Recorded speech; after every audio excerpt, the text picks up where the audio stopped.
comment. Understandable.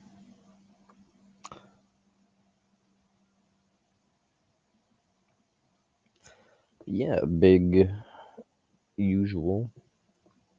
We're doing some news today.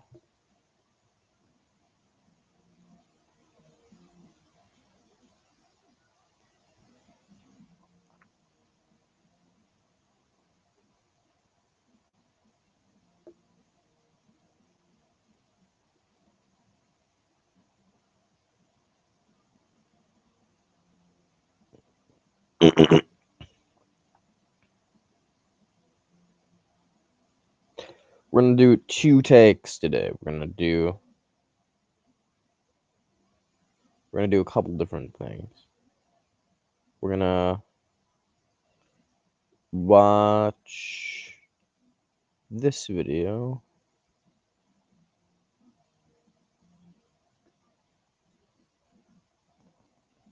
So we're gonna first watch. Nah, not that.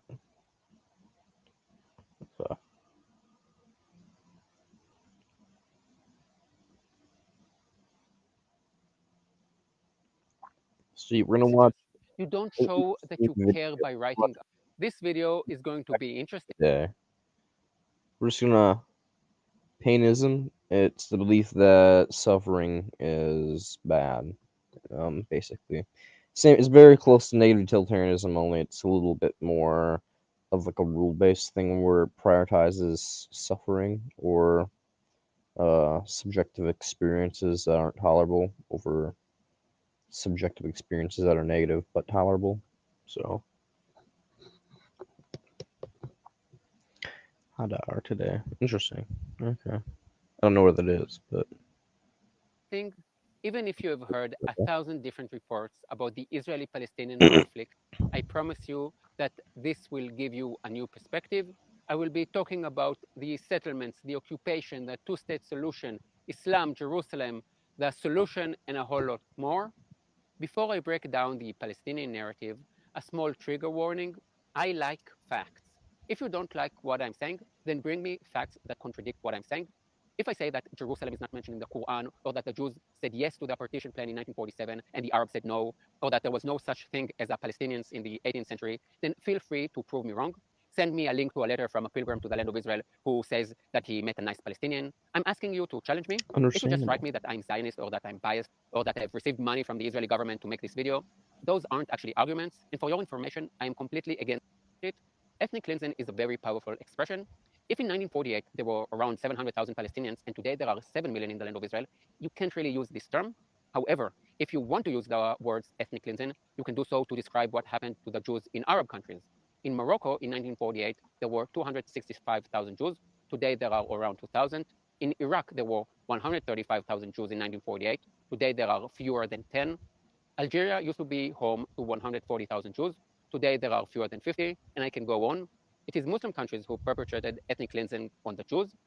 But this statement doesn't quite kind of cover fair. what has been happening. Muslims have been doing this to all minorities, not Everybody's only talking to about it, the my Jews. dude. So I If you figured, zoom why out, not you will see that 100 years get the ago, there were many perspective Christian of communities and other small ethnic groups in the Middle East. an They have Israelite, all been wiped out by Muslims. For some reason, then the get the Western world, the perspective of Christian an world, doesn't American want that to I talk watch about it. all the time that As a Jew, I reports on the care about what is Palestine going War, on with Jews all and over the world, then I get a and I find different it very perspective odd of a that black Christians don't philosopher really care who's about like kind of, Nazareth or Bethlehem, which are kind of you important know, to the followers of Jesus and used to be 80% radically Christians 50 years weird ago left. and now are 80% Muslims. The same goes for Christians in Syria, Lebanon, and Egypt. In Nigeria, Muslim organizations have murdered thousands of Christians. 2 million Christians have fled Iraq and become refugees in the last 2 decades, but no one seems to care about them, neither the media nor the universities. Everyone is obsessed with the Palestinian refugees.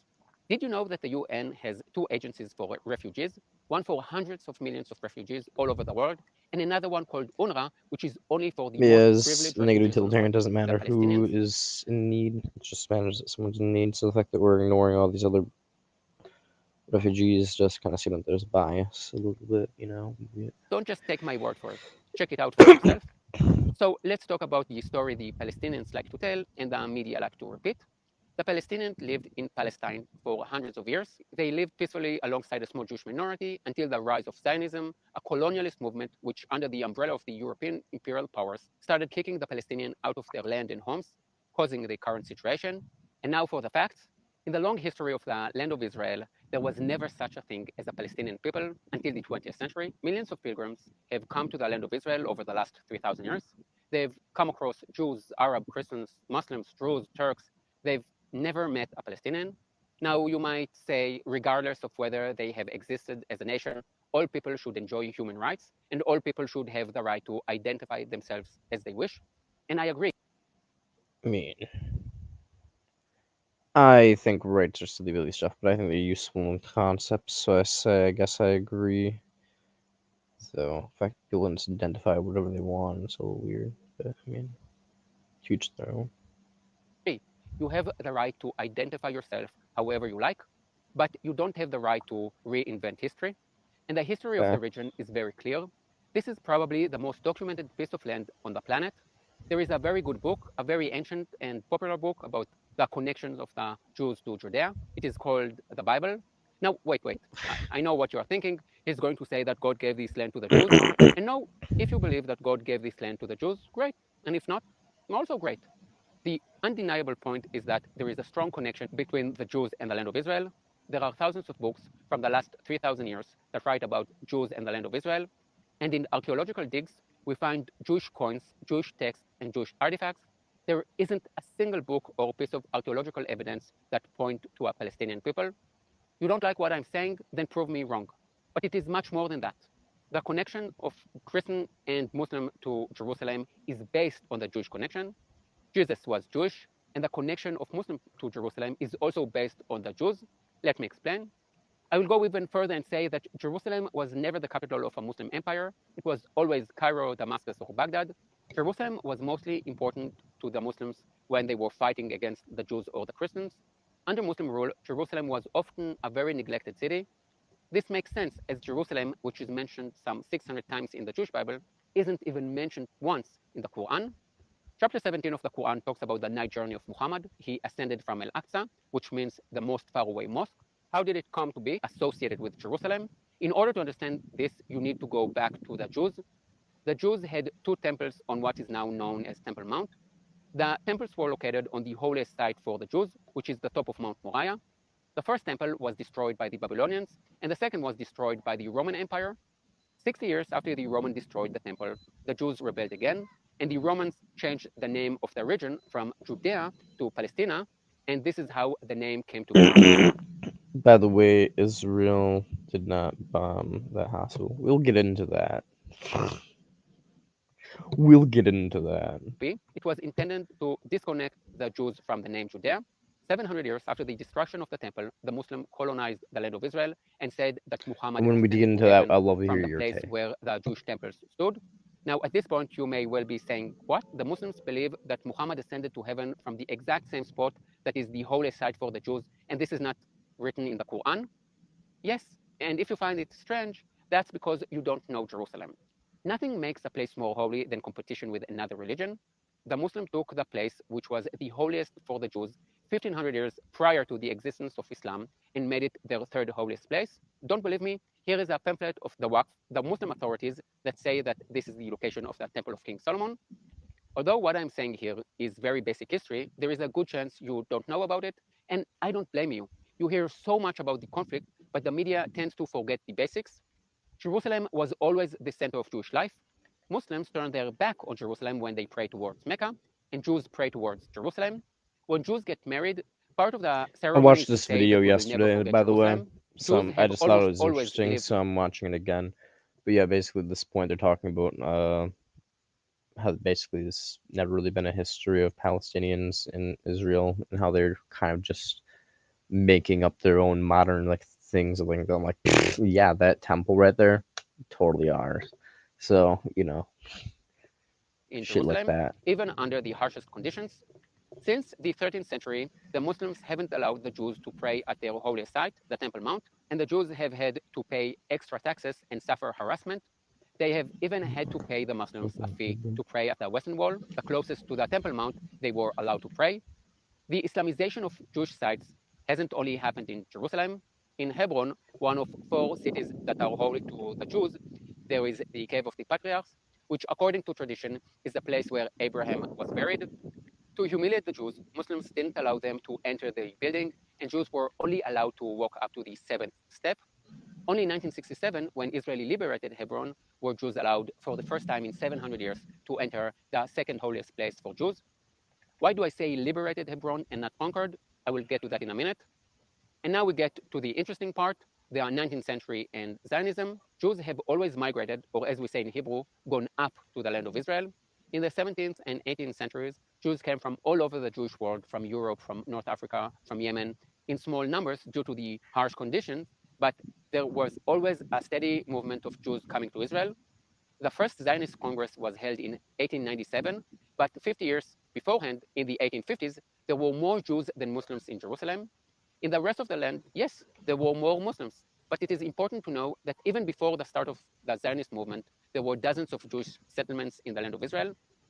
In the last decades of the Ottoman Empire, as in all empires, there were lots of different groups. Some groups got bigger with time, some smaller, some bought land, some sold land. Many European powers bought land for institutions, and some groups, mostly Germans and Americans, settled in the land of Israel to speed up the second coming of Jesus. Many different groups. None of the groups use the word Palestinian to describe themselves. The first Zionist Congress took place in 1897. The Zionist movement was a national movement, not a colonialist or an imperialist movement, but a national one of many. This was the age of the fall of empires, the German Empire, the Austro-Hungarian Empire, and the Ottoman Empire, and of the rise of national movements. And the Zionist movement was the national movement of the Jews. It is as simple as that. In the first half of the 20th century, millions of people moved from one place to another to create nation states. What's special about the Jews is that they never stole or used violence to take any land in the land of Israel. I'm always getting comments from Muslims and pro-Palestinians about Jews stealing the land from the local Arabs. Here is a challenge for you. Give me the name of one village that the Jews stole from the Arabs from the 7th century when the Arab Caliphate colonized the land of Israel until 1947 when the Arabs started a war to wipe out the Jews. From the year 636 till 1947, not a single square foot was stolen by the Jews. Again, if you don't like what I'm saying, then prove me wrong. Give me the names of villages that Jews stole prior to the War of Independence. On the other hand, I can give you lots of names of Jewish villages that Arabs, or Palestinians if you will, destroyed before 1948. Take Hebron, for example. Jews lived in Hebron for hundreds of They don't years. care about the In civilians, so 1929, what are the they Arabs, fighting for? not Some one or random 10, but civilians. whole gangs of I mean, Arabs, basically. murdered 70 Jews, and the ancient But Jewish settlement had to be abandoned until it was brought back into Jewish hands in 1967. You want more names of Jewish villages that were abandoned because of Arab violence? Here are some more. Many were rebuilt after a few years. The Arabs used violence against Jewish civilians in the land of Israel many years before the occupation and many years before the land of Israel was established. And by the way, they didn't only use violence against the Jews. Christians suffered as well. Remember the German and American settlements I told you about? They suffered as well. The family of John Steinbeck, the American novelist, had a farm outside Jaffa, or at least they had it until Arabs broke in and murdered Steinbeck's great uncle and sexually assaulted his wife and his daughter. Here is an interesting anecdote. Two other great American novelists, Mark Twain and Herman Melville, visited the land of Israel, and like hundreds of other pilgrims, they wrote about how neglected the land was, and many wrote about how violent the local Arabs were. From 1970 till 1948, the British and the French were in control of the Middle East. The Jews blamed the British for being pro-Arab, and the Arabs blamed the British for being pro-Jewish. I will tell it as it was. The British were pro-British. They had two main interests in fact. the region: to have oil flowing from Iraq to the port of Haifa, and to ensure the Suez Canal remained open. Telling you And how it because is. both The of these British are a interests bunch of lay in the hands of imperialist the Arabs, gods. they were pro-Arab. Today it is very fashionable to be against colonial powers, and of course they did do a lot of damage. But I find it absurd that pro-Palestinians are anti-colonial, as it was the Roman Empire that gave the name Palestine to the area, and the British Empire that gave it its borders. When the British and the French drew lines on maps, they invented two nations that never existed before, the Palestinians and the Jordanians. Another fact that is often overlooked is that pro-Palestinians are always talking about Jewish immigrants coming from Europe. No one talks about the Arabs who came to the land of Israel. Hundreds of thousands of Arabs from Egypt, Syria, and other places entered the land of Israel in the 1930s and 40s to work for the British and are now seen as native Palestinians. It is hard to estimate the number of Arabs who entered the land of Israel between 1917 to 1947 to work for the British as the borders were Did he just open, say there's no but the nice number is Palestinians? in the I believe hundreds he of might have. thousands. Probably about half of I believe he might have. He's a little racy, you know. But I'm doing all the sides here, you know. I don't think he said there's no nice Palestinians. He just said that there are that he, in general that I think that I don't know what he said actually. Where let's go back a wee bit. But he might have said there's no nice Palestinians. I wouldn't doubt it. talking about Jewish immigrants coming from Europe. No one talks about the Arabs who came to the land of Israel. Hundreds of thousands of Arabs from Egypt, Syria, and other places entered It the might have land been of a little bit Israel back. in But the yeah, when he 1930s was and talking about 40s to work for the British the and are now people seen as native talking Palestinians. about It is hard to people estimate the and like number the of things, I Arabs who guess, entered like the land the of old Israel between scrolls, whatever, 1917 to like 1947 to work beanies. for the British as the borders were open, but the number is in the hundreds of thousands. Probably about half of the population of Gaza came to the land of Israel during the British Mandate time. Their last names usually hint towards the actual origin of the family. I find it absurd that people like my great grandmother, who came to Israel from Eastern Europe in the 1920s after dreaming about a Jewish homeland for generations, are seen as white colonialists, while Egyptians who came to work for the British in 1945 are seen as native Palestinians. Now, you might be saying, who cares where they came from and if they have been here for generations? They have the right to self determination. And again, I agree. In 1947, the UN proposed the division of the land into a Jewish state and an Arab state. The Jews said yes, and the Arabs said no, and then started a war in a bid to eliminate the Jews. The morning after the partition plan, Palestinians attacked Abbas and murdered 5 Jews. This is how the war was started. They were offered a state, they said no, and start murdering Jewish civilians. Not a single Jew was spared in all of the places that fell into local Palestinian hands. Yo, Luckily for Biden's us, kind of after a 15 beast, months of bro. fighting the local Arabs and the 5 Arab armies, Not gonna lie. See, I used to kind of be like, Biden doesn't do shit. Now I'm like, he may not do too much shit, but he does more than Trump. And at least he does positive things. Like honestly, I don't like his crime bill shit in the past. You know, like that was really bad. And his take on marijuana, but he's kind of improved over the years. But when it comes down to it, like he ain't too bad. I mean, when it comes down to it, he ain't too bad, president. So he's not the worst. That's for damn sure. that I'm invaded probably gonna vote for him in 2024, but you know, depends Israel, we who the won. Green Party And candidate yes, is. during the War of Independence, many Arab villages were destroyed and about 700,000 people were displaced. That's what happens when you try to wipe out your neighbors. You might well lose. Hey man, Biden's decreased the drone strikes on the Middle East by like a fuck ton, by like 800% like decrease. You know, it's just like he's done a bunch of shit. You know, that's been like positive, and he's done some negative things, sure, but in terms of positive things, he hasn't like gone like all out. But like in terms of my lifetime, he's done like more good than like Obama did and shit like that. So it's just how it be. You gotta admit he may be brain dead, but you know the policies he's putting through are technically better than a lot of shit that has been done in the last like fucking 50 years. And they have to pay the price. At the same time, 800,000 Jews were brutally expelled from Muslim countries. For some reason, no one cares about them or want to tell their story. Millions of articles I'll and be right back. papers have been written about the Palestinians who had to evacuate their homes because of a war they started, yet very little has been written about the Jews living in Muslim countries who were subjected to pogroms and had to flee, even though they were innocent. Please tell me why you care so deeply about the Palestinian refugees, and yet you couldn't care less about all the millions of other refugees who had to flee at the same time. 14 million Germans, about the same number of Hindus and Muslims, Ukrainians, Armenians, Poles, people from the Balkans, and I could go on and on. The Palestinian refugees are the most privileged refugees in the world. Some say that the partition plan wasn't fair as the Jews made up 1/3 of the population but got 2/3 of the land. To that, I will say this: the Arabs actually also got what is now known as Jordan. So, in fact, the Jews got a much smaller part. And I should also add that the Arabs got all the good land and the Jews got the swampland and the desert land. And now I'm going to state a fact that is definitely going to annoy all the haters of Israel. The Jews took the swampland and the desert land and made the impossible possible. We turned the land into gold. Israel is How do you pioneer in do, Spirit irrigation Buster? systems We're and watching desalination spicy systems. takes Israel today. invented vegetables and fruits that can grow in salt water and yet taste sweet. As for the Arabs, the large part of their land is now polluted and contaminated. After 1948, the Palestinians had years to establish a free Palestinian state, as they were under Egyptian and Jordanian rule. Yet they didn't do that. In 1964, the Palestinians established the PLO, or the Palestinian Liberation Organization. Now, this is interesting. 1964 is 3 years before the Six Day War. So, before Israel occupied the West Bank and the Gaza Strip, and before a single settlement was built, they were already calling for the destruction of Israel.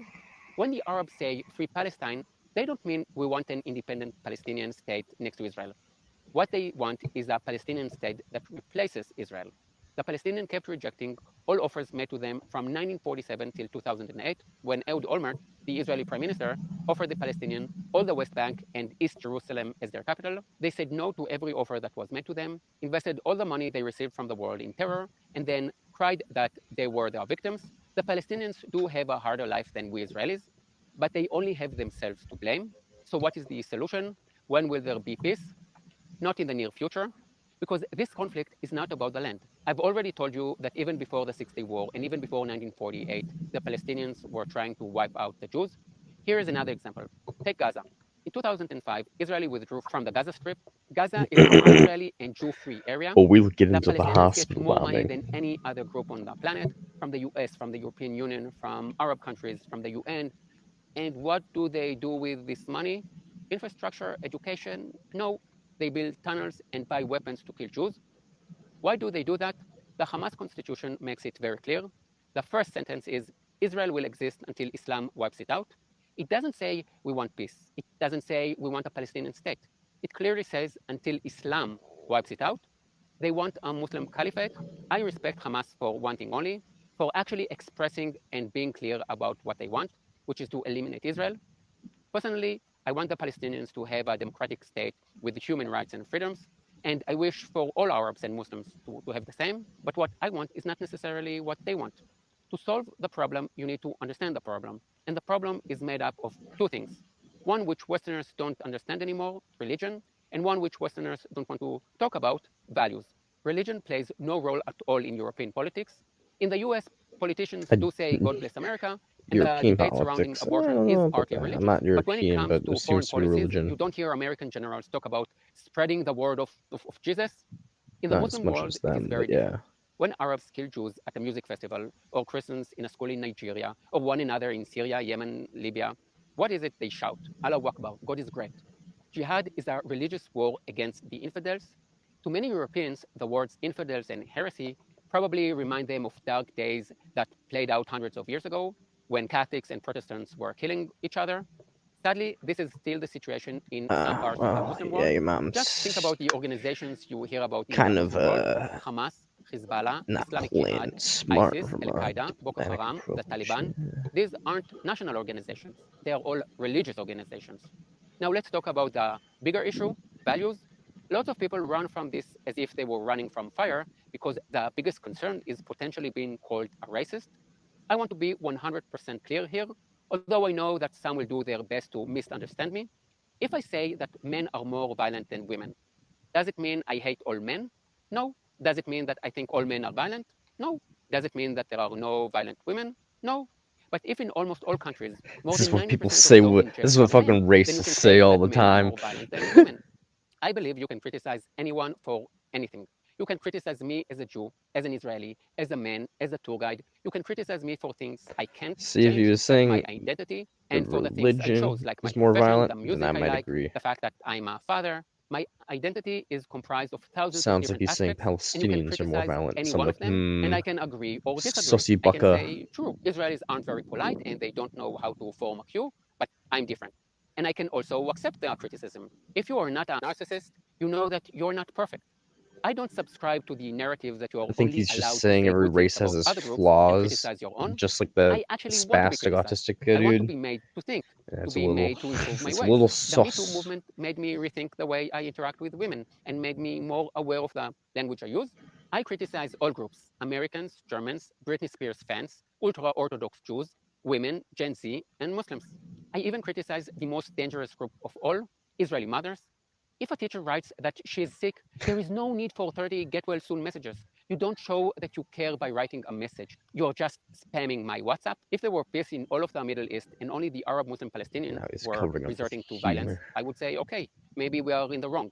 But if the Palestinians were using violence before 1967 and before 1948, and almost all of the Arab Muslim countries are dictatorships with high levels of violence and low levels of human rights, then maybe there's really a problem here. I'm also getting comments from Muslims blaming colonialism and the Americans for all the problems in the Muslim world. And it is true that the creation of many countries and borders in Africa and Asia were determined by the interest of the European empires, and that the US think primarily about its own interest. But I'm always shocked to find that Muslims take no responsibility for their wrongdoing. The fact that most of the Muslim countries aren't democratic has nothing to do with the US. The fact that 17 of the 20 most dangerous countries for the LGBTQ community are Muslims has nothing to do with colonialism. The fact that almost all of the most dangerous places in the world to be Christians are Muslim has nothing to do with imperialism. The Muslim world is huge. It has a lot of oil, and its failure has very little to do with colonialism. Look at the Jews. One third of them were murdered by the Nazis. Israel has no oil, and it is surrounded by enemies, and yet we are successful. And it's not because of American money. Most of that money has to be used to buy military equipment from American companies. And beside, the Palestinians get way more money. We are successful because we are open minded, think outside the box, invest in education, and are not violent. This is true outside the Middle East too. Look at Arab Muslim communities in Europe. If there were violent riots in Paris or Sweden, Rotterdam or London, would it be in the Jewish neighborhoods or the Arab neighborhoods? Peace will only come when the Arabs change their values, when Muslim countries become democratic, when all of the different groups in Syria stop killing one another, when Iranian women are free to cover or not cover their hair, when gay men are not thrown from rooftops in Gaza or thrown into jail by the PLO, when the Christian population stops shrinking in the Middle East, and when the Israeli Arabs stop killing one another, then and only then will there be true peace. Please like and share this video with any friend who needs to see this. I have much more to say about this topic, so please write a comment. If you find it interesting, please consider supporting my work. All the details are below. Yalla bye. So that's the Israel take, the average Israel take, probably, and he's a little spicy at points, but it's gonna how it's gonna always be if you're a religious Israelite. He's a religious Israelite. We have an Israelite here in our chat. Hell yeah, but he's an atheist, so he's Gucci. He's not about all the spicy race takes that most Jews have. Like we're chosen by God or whatever, blessed. Just a little smarter, work together more. All that jazz. Like I mean, so but when it comes down to it, we all know that I mean, there might not be a race difference between these people when it comes to religion. Uh, how do you say it? Um, Islam fucking sucks dick. I mean, so does like Judaism. I mean, they literally believe they've been chosen by God. I mean, in the superior to all people. But at least they have in the last like 1,500 years been like going around slaughtering people. Or as far as I'm aware, they haven't really done that at all. I mean, really, besides since Old Testament times.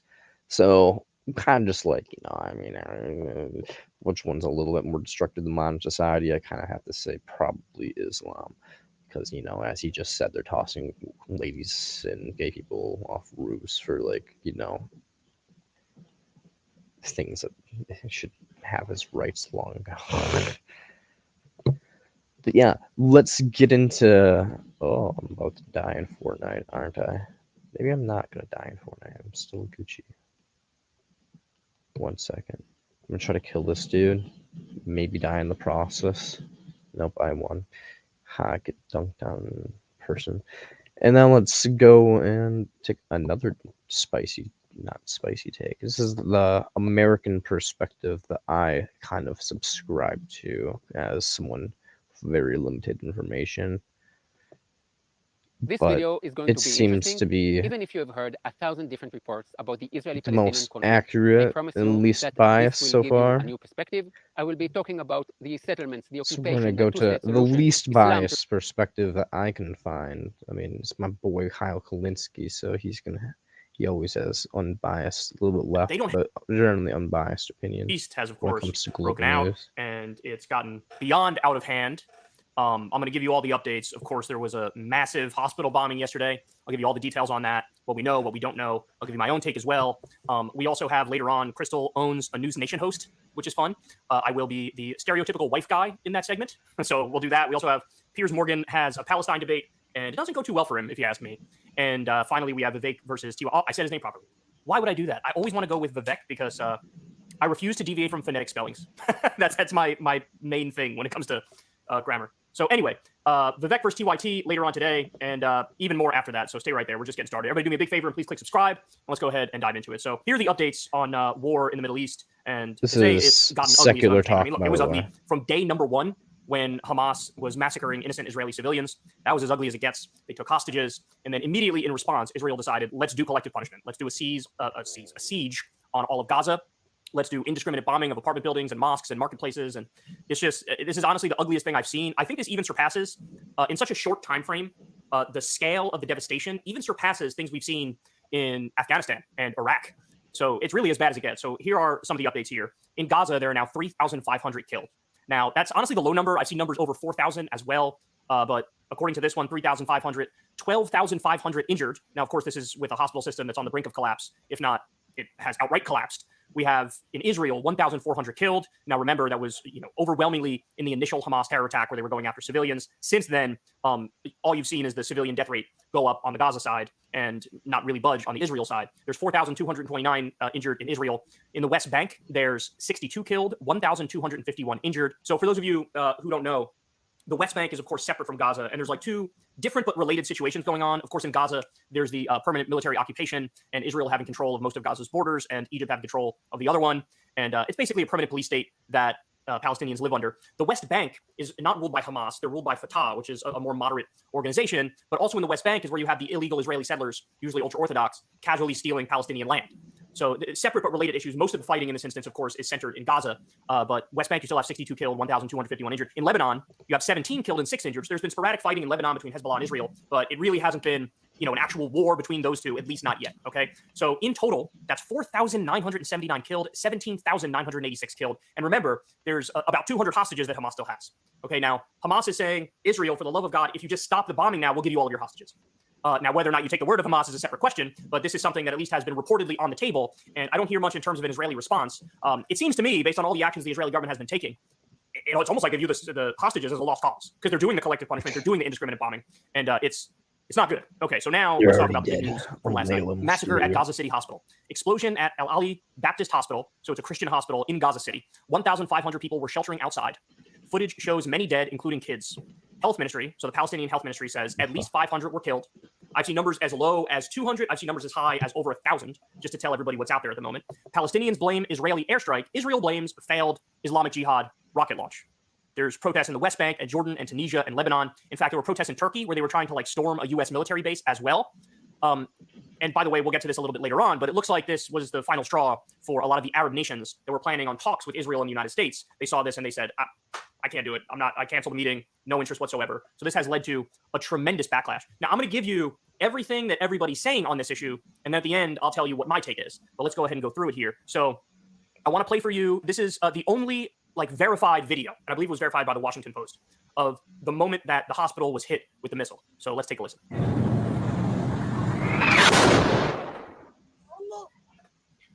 Okay, so that's the moment the hospital was hit. Now we're going to come back to that in a little bit in terms of what it sounds like and how powerful it is. That will become relevant very shortly. So here's what the Israelis are saying. Okay, IDF spokesperson says he has a recording of a conversation between Islamic Jihad operatives that links them to the failed shooting at the hospital in Gaza. The recording is expected to be published. Okay, so this was last night. Now I wake up this morning and I see this. The IDF itself on Twitter says the following: Islamic Jihad struck a hospital in Gaza. The IDF did not. Listen to the terrorists as they realize this themselves. Okay, so this is what the IDF claims is a recording from Islamic Jihad and Hamas. And I guess they claim they got this through their intelligence work. And I'll play it for you, and then we'll react to it. بقول لك أول مرة بنشوف الصاروخ زي هيك والشظايا هذه فبقول تبع الجهاد صواريخ الجهاد الإسلامي إيه؟ هم بيقولوا تعاون الجهاد الإسلامي من عندنا هذا شكله من عندنا مين اللي بيقول هيك؟ بيحكوا إن الشظايا تبعت الصاروخ إنه الشظايا محلية مش زي شظايا السيف. إيش بتقول؟ سبحان الله من عندنا ما لقاش غيرين بجسدي. عاد هذول متلاقيين من المقبرة اللي ورا دي بفلك محط فيهم.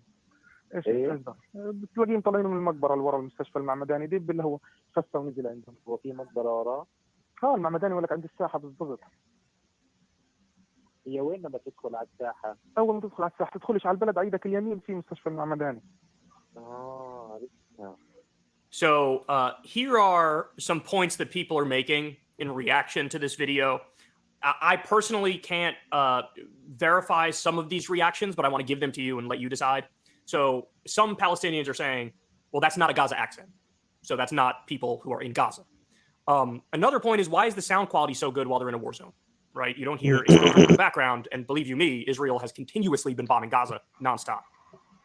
Hamas operatives, according to some, apparently don't use cell phones either. They use handheld transceivers. So where, who is making this call and why would you have a recording of it? Hamas doesn't say where they fire rockets from. They use code because they're not dumb enough to just flat out talk about what they're doing in the open like that through telecommunications. And they say the missile is being launched. They mention a cemetery there. They say the missile is being launched from a cemetery that's adjacent to the hospital. But in the video that we just played for you, you don't hear the launch of that missile, right? And you would if it was taking off from the cemetery adjacent to the hospital. But also, that wouldn't explain why you hear the sound of a missile falling from a distance, which you do hear in the video. We just played the video for you. You'll hear it again, by the way, in just a second. But, you know, the cemetery argument doesn't really make much sense because it's adjacent to the hospital, which means why would you hear it coming in from a distance? And why wouldn't you hear the missile take off in the video? Okay. So this is some of the counterpoints. And by the way, to me, I think the most verifiable counterpoint is, well, Hamas just did a massive terrorist attack inside Israel. And they were planning it for a year, 2 years. And Israel didn't have intelligence on a detailed terror attack that they just carried out when they had years to pick up that intelligence. But now you get a phone call when they allegedly misfire a rocket and it hits the hospital. So it just seems very convenient. And by the way, another important point is Shireen Abu Akleh. She was a Palestinian journalist, and she was gunned down by the IDF in a totally offensive, aggressive manner. She wasn't doing anything wrong, and they just murked her as a journalist. And I don't know how many of you guys remember this, but in the wake of that killing, they swore up and down, oh, no, it wasn't us. It was the Palestinians who killed her, and don't spread Hamas propaganda. It was definitely them. And then over time, when enough evidence came out, it was absolutely clear there was not Palestinians or Hamas who killed her. It was the IDF. And then over time, they eventually were like, okay, yeah, you got us. It was us. So in other words, they have a track record of lying about these things. That's pretty cool. Now, having said that, I wanted to present you with what their argument is and what they were saying, because it's important for you to get all the information that's out there and then you make up your own mind. But now we also have this. Some of the doctors did a press conference after the attack on the hospital. Okay. A very, very brutal situation. You can see here, I mean, I should have given you a trigger warning, but I didn't. But there's a bunch of dead bodies around. Somebody's holding a dead baby. And the doctors basically were speaking to the world here. And, you know, apparently one of the things they said is they received a call yesterday from the IDF saying, we warned you to evacuate twice. Okay. So that's one thing. We also have this. Israel previously fired artillery shells at this same hospital as a warning. So this was in Al Jazeera. A senior health official in Gaza has said that Israel had fired 2 artillery shells as a warning at Al-Alhi Hospital days before it bombed it. Undersecretary of the Ministry of Health Youssef Abu Al-Rish said the hospital was first attacked on Saturday evening. A day later, the Israeli army called the hospital's director and told him, we warned you yesterday with 2 shells and asked for the evacuation of the facility, according to Abu Al-Rish. Speaking at a news conference surrounded by bodies of victims, Abu Al-Rish held up pictures of the exploded munitions and the damage they left. The only place in the world where people are warned with artillery shells is the Gaza Strip, he said. So they say Saturday at about 7:30 at night, the IDF already had attacked this hospital. We got more here. A lot of people are acting perplexed and outraged at the suggestion that Israel would target a hospital, but they have a track record of doing exactly that. That's not opinion. That's a verifiable fact. It's been documented in all the various fights between Israel and the Palestinians, in Gaza in particular. The World Health Organization, quote, the WHO has documented 34 attacks on healthcare in Gaza since last Saturday that have resulted in the death of 11 health workers on duty, 16 injuries, and damages to 19 health facilities and 20 ambulances. That's from the World Health Organization. More. It's not just in this round of bombing that they've attacked hospitals. They did it during Protective Edge. They've done it other times. So here's more examples here from Democracy Now! July 18th, 2014. Israel bombs Gaza's only rehab hospital. Staff forced to evacuate paralyzed patients after shelling. This is from Amnesty. Mounting evidence of deliberate attacks on Gaza health workers by Israeli army. NBC News, again, 2014. Israeli forces fired a tank shell at a hospital in Gaza on Monday, killing at least 4 people and injuring 40 others, health officials said. It was the third hospital Israel's military has struck since launching a ground offensive in Gaza last week. And then this was from 2021. In The Intercept, Israel attacks on Gaza left strained healthcare system in tatters. And we actually talked about it in this conflict earlier on. They bombed hospitals. They even bombed a UN shelter, one of them directly, and there were 5 others that were damaged but not bombed directly. All right, more. One of the points that people are making is, look, Hamas rockets, they do fire a whole bunch of rockets into Israel, and they're still in the process of doing that. But the fact of the matter is, with the total blockade on Gaza, they don't have good equipment. They don't have good missiles. So it's these like Looney Tunes ass missiles that are slapped together with like parts of pipes and whatever unexploded munitions there are sent by the United States. And they're relatively small rockets that don't do nearly as much damage as Israel's missiles do, okay? Hey man, it's a theocracy. I mean, religious wars aren't exactly the most intellectual, in my opinion. I mean, we're just a bunch of monkeys throwing explosive sticks at each other, you know.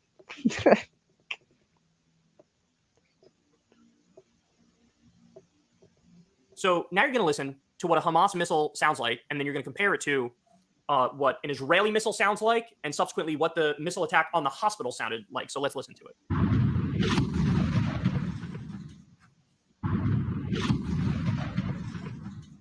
Okay, keep that in mind. That's a Hamas missile. Here's a US/Israeli missile. Bombs away.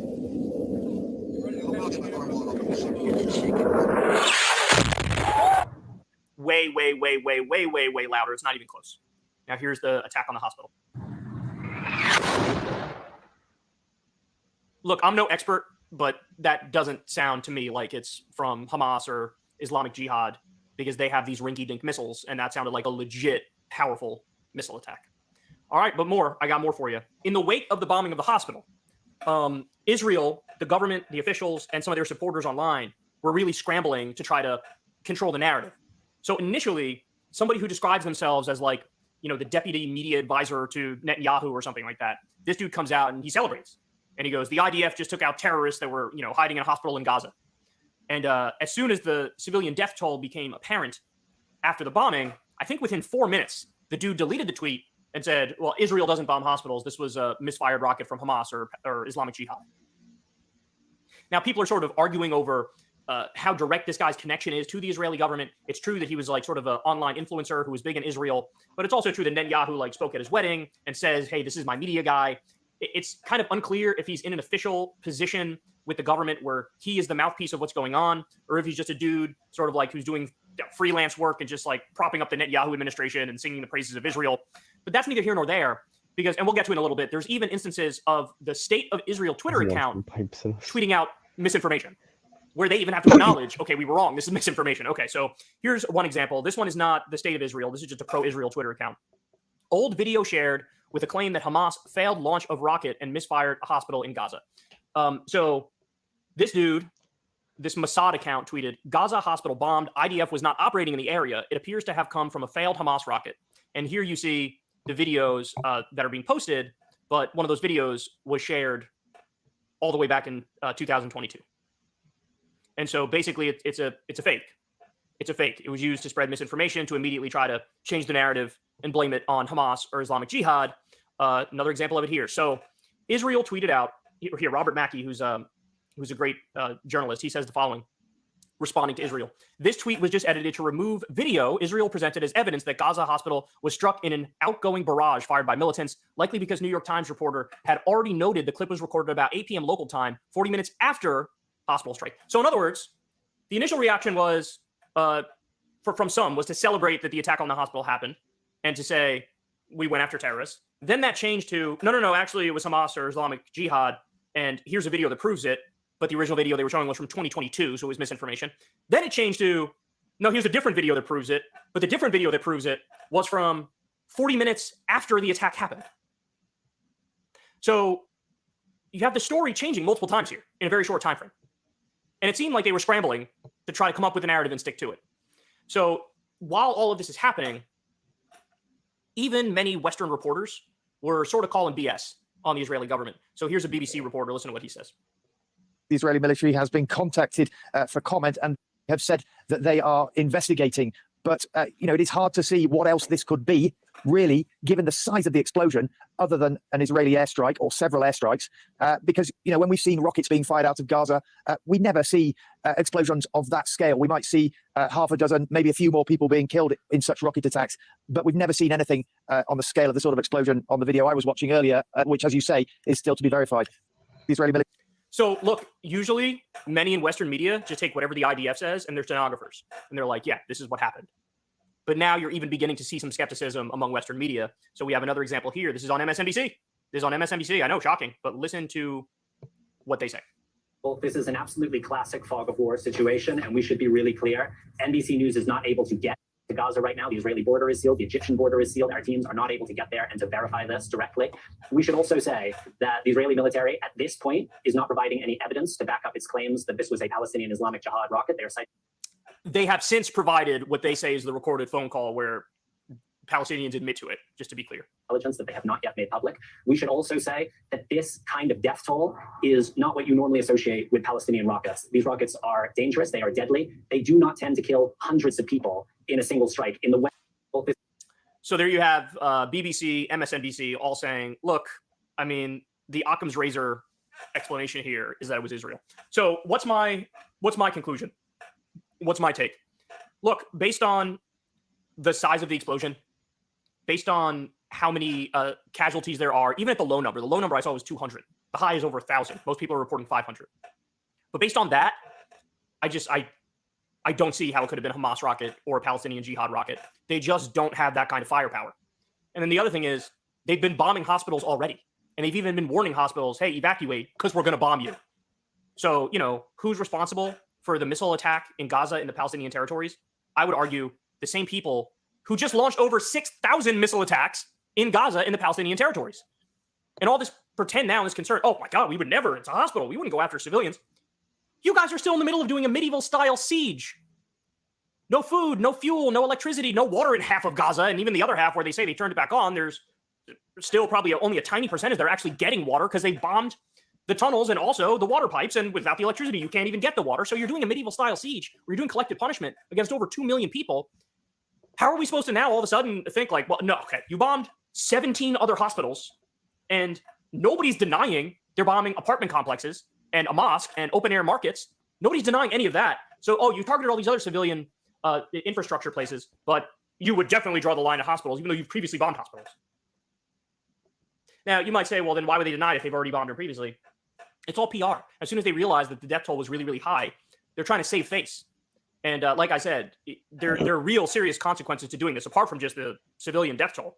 There's real serious consequences internationally, geopolitically. All right, so let me give you more of what's going on. Hospital staffers in Gaza, many of them are drinking IV bags. This is reporting by the Washington Post. He said that some staff had been reduced to drinking from IV solution bags because Israel had cut off water supplies to the enclave. So, again, collective punishment, plain and simple. But it actually gets worse than this. Look at this. This is what Israel, Netanyahu, the prime minister of Israel, tweeted, and then, by the way, later on deleted when it became too obvious that this was like genocidal rhetoric. He said, this is a struggle between the children of light and the children of darkness, between humanity and the law of the jungle. Pure good, pure evil narrative. So when we cut off their water, their food, their fuel, their electricity, when we bomb civilian infrastructure all over the place, it's okay because we're the good guys. And then, by the way, again, there was a huge backlash to that. He eventually deleted it, but the internet remembers. The internet is forever. All right, more.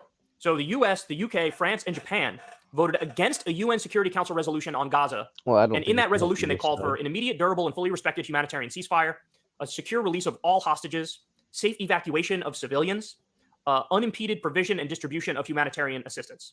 The resolution further emphasizes that both, quote, the Israeli and Palestinian civilian populations must be protected and strongly condemns all violence and hostilities directed against civilians and all acts of terrorism. But since the resolution was drafted by Russia and supported by China, the US and a bunch of our allies voted against it. Again, US, UK, France, and Japan voted against it. Embarrassing.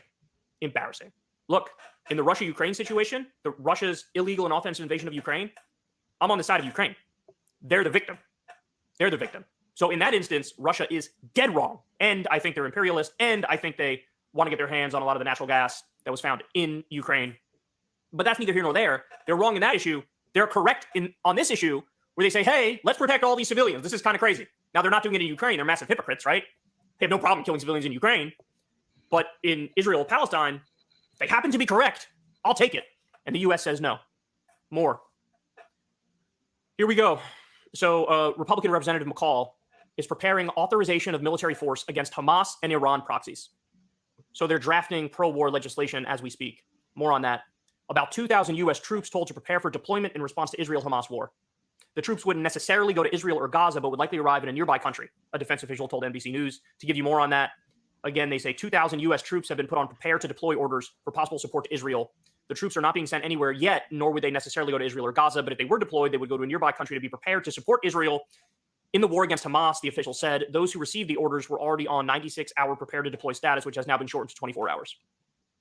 So to put this in further perspective for you, the White House has discussed U.S. military response if Hezbollah attacks Israel. So in other words, Hezbollah's in Lebanon, militant group in Lebanon. If they start bombing Israel in retaliation for what Israel is doing to Palestinians in Gaza, well, in that scenario, it looks like the White House is A-OK with having the U.S. directly involved in that war. Quote, the White House has been discussing the possibility of using military force if Hezbollah joins the war in Gaza and attacked Israel with its huge arsenal of rockets. 3 U.S. officials and 1 Israeli official with knowledge of the situation tell Axios.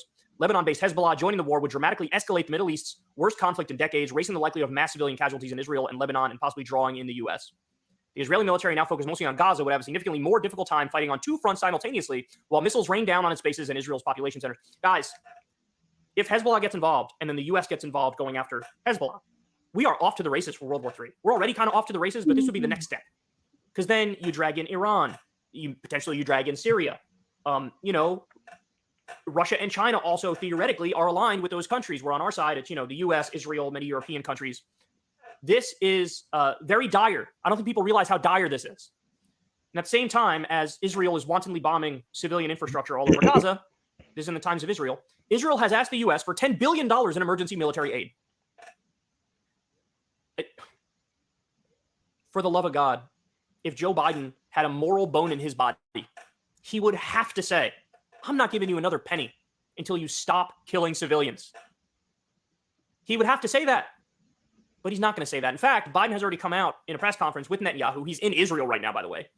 And Biden has said, oh yeah, based on the intelligence I've seen, your version of events is accurate, and it was definitely a misfired Hamas missile that hit the hospital. So they're already going with the Israeli line, even though the evidence for it is totally weak. Because look, nothing was going to change the U.S.'s approach to this. And that's a damning indictment, man. You have all these Democratic lawmakers who are playing this game where they're releasing these statements. I'm deeply concerned about what I see in Gaza. What does that mean? If you're not calling for a ceasefire right now, if you're not calling for de-escalation right now, if you're not calling for a diplomatic solution right now to the broader problem of occupation and apartheid, then you're not actually taking a stance. I'm deeply concerned.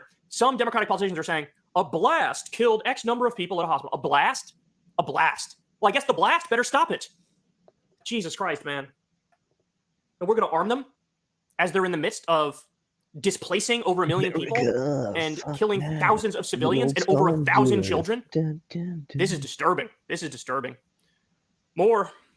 Jordan has canceled its summit between Biden, King Abdullah, and President Sisi of Egypt and President Abbas, who's the head of Fatah in the Palestinian territories, planned for tomorrow in Amman, Jordanian foreign minister says. So after the hospital was bombed, they were like, we're not even going to meet Biden. We're not even going to meet Netanyahu. We're not interested. So there were real consequences where all of these Arab states that to one extent or another have been accepting of Israel, Saudi Arabia, accepting of Israel. Now all of a sudden they're even forced to flip to save face because there's such brutalization of civilians going on. They lose all credibility with their own population if they go along with it. So now they won't even take a meeting with Biden. More. New poll came out. Do you think Iran is behind the attack in Israel? Yes, 56%. No, 10%. We literally learned nothing from the 9/11 era. Nothing. Nothing. All the lies. Oh, Saddam was working with Al-Qaeda and Osama bin Laden. That was a lie. A majority of people believed it because the media pushed it. Oh, Saddam has weapons of mass destruction. That was a lie. He had chemical weapons that we gave him, but he didn't have weapons of mass destruction. He didn't have nuclear weapons, but people believed it because the media pushed it. Judith Miller, the New York Times, basically Dick Cheney's stenographer, said exactly whatever he wanted. And then that led to disastrous consequences, building up the push for war in the U.S. Well, now the Wall Street Journal had their New York Times Judith Miller moment because they ran with an article saying, oh, yeah, Iran was behind this. How do I know? Here's a Hamas official who says it. Now, Hamas has every reason in the world to lie, to drag Iran in because they want reinforcements. But they ran with it anyway. Well, guess what? We learned after the fact there was internal dissent and disagreement and people saying, you can't run that article. It's not true. And now we know, in fact, it isn't true. There's U.S. intelligence that indicates that the Iranians were shocked when the Hamas terror attack happened. I don't think you helped plan it if you were shocked, and we have U.S. intelligence proving that. So Iran did not help plan this attack, but because the media is so shameless, now you got a majority of Americans believing it. More. Those who say X is a reasonable response in Israel or from Israel. Airstrikes of Hamas targets in Gaza, 60% support it. Full ground invasion and occupation of Gaza, 50% support it. Widespread bombing of Gaza, 45% support it. Blockade of food, water, fuel, energy, 45% support that too.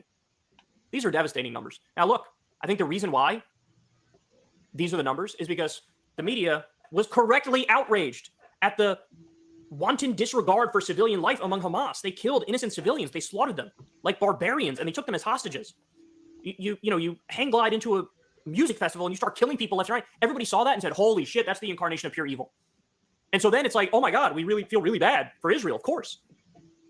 But at the same time, there's not equal outrage when Israel is doing collective punishment of over 2 million Gazans. No food, no fuel, no water, no electricity, bombing apartment buildings and mosques and marketplaces and hospitals. Already killed over 1,000 children.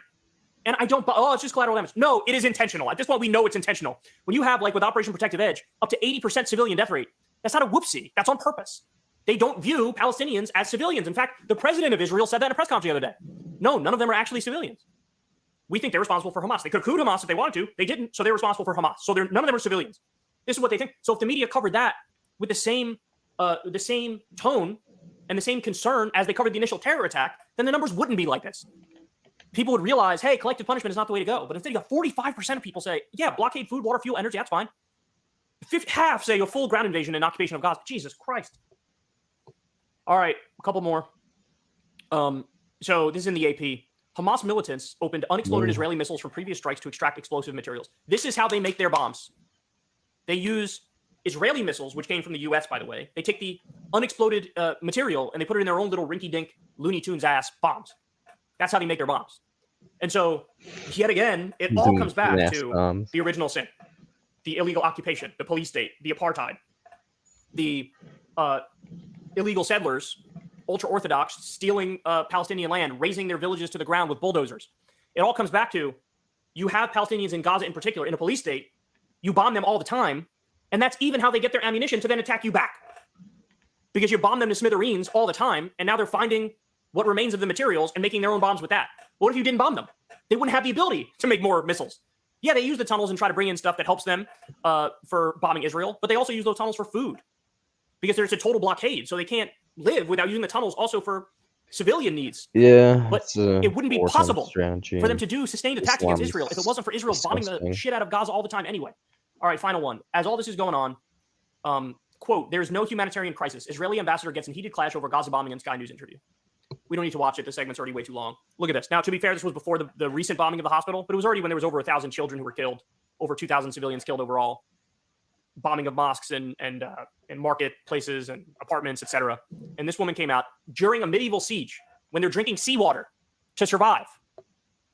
When hospital workers are drinking IV bags, this woman comes out and says, no, there is no humanitarian crisis in Gaza. Just a bald-faced lie to the world. Unbelievably grotesque. So look, it's getting beyond ugly out there. And the U.S. needs to immediately tell Israel not a penny more if you don't stop killing civilians.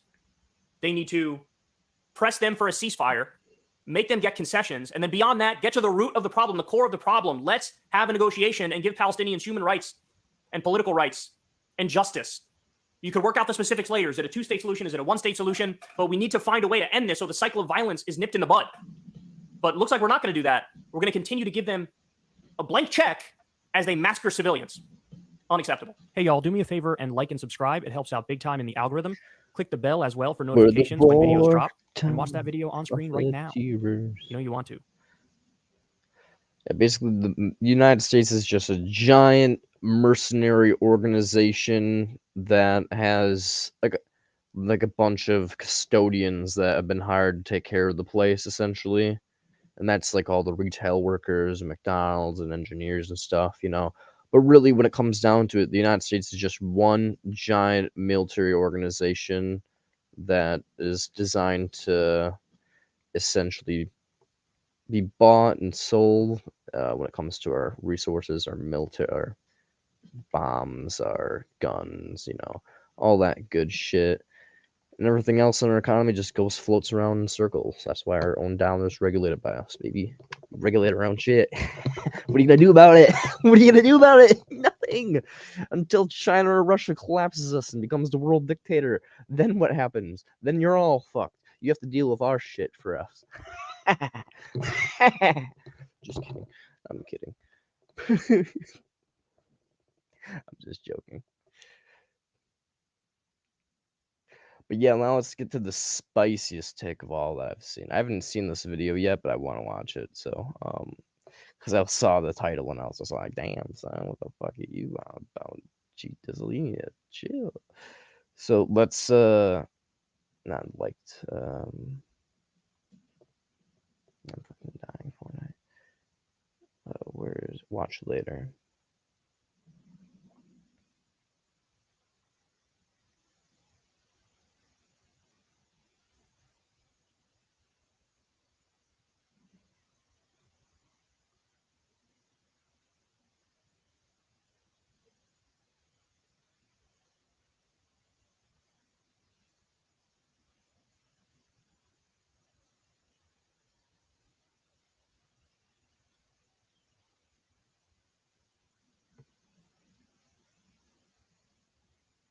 I watched that one.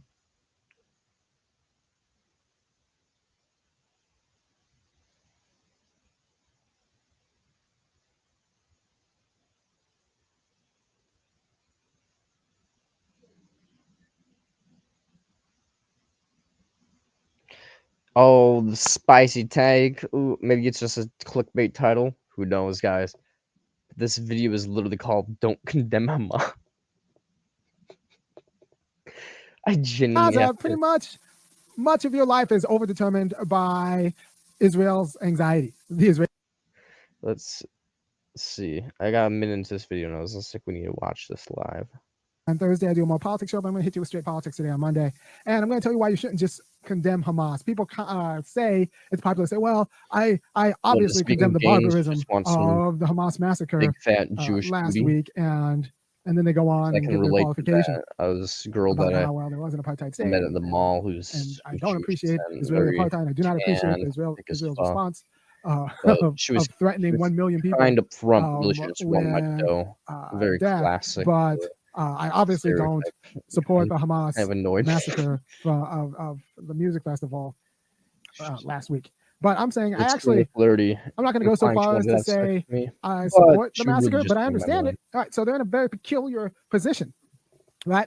So, you know, the Palestinians in Israel are functionally in an apartheid system. They're two different sets of laws, and they are on the bottom. And in Gaza, pretty much of your life is overdetermined by Israel's anxiety, the Israeli anxiety, because they won't let you do anything. Because if you do anything, build anything, productive or unproductive, you try to do anything, one thing that they're worried about you're going to do is also try to build the conditions for you taking your land back, right? So they have to debilitate you from building anything so that you won't build what it takes, the quality of weapons and resistance it takes to negate their will over your land, right?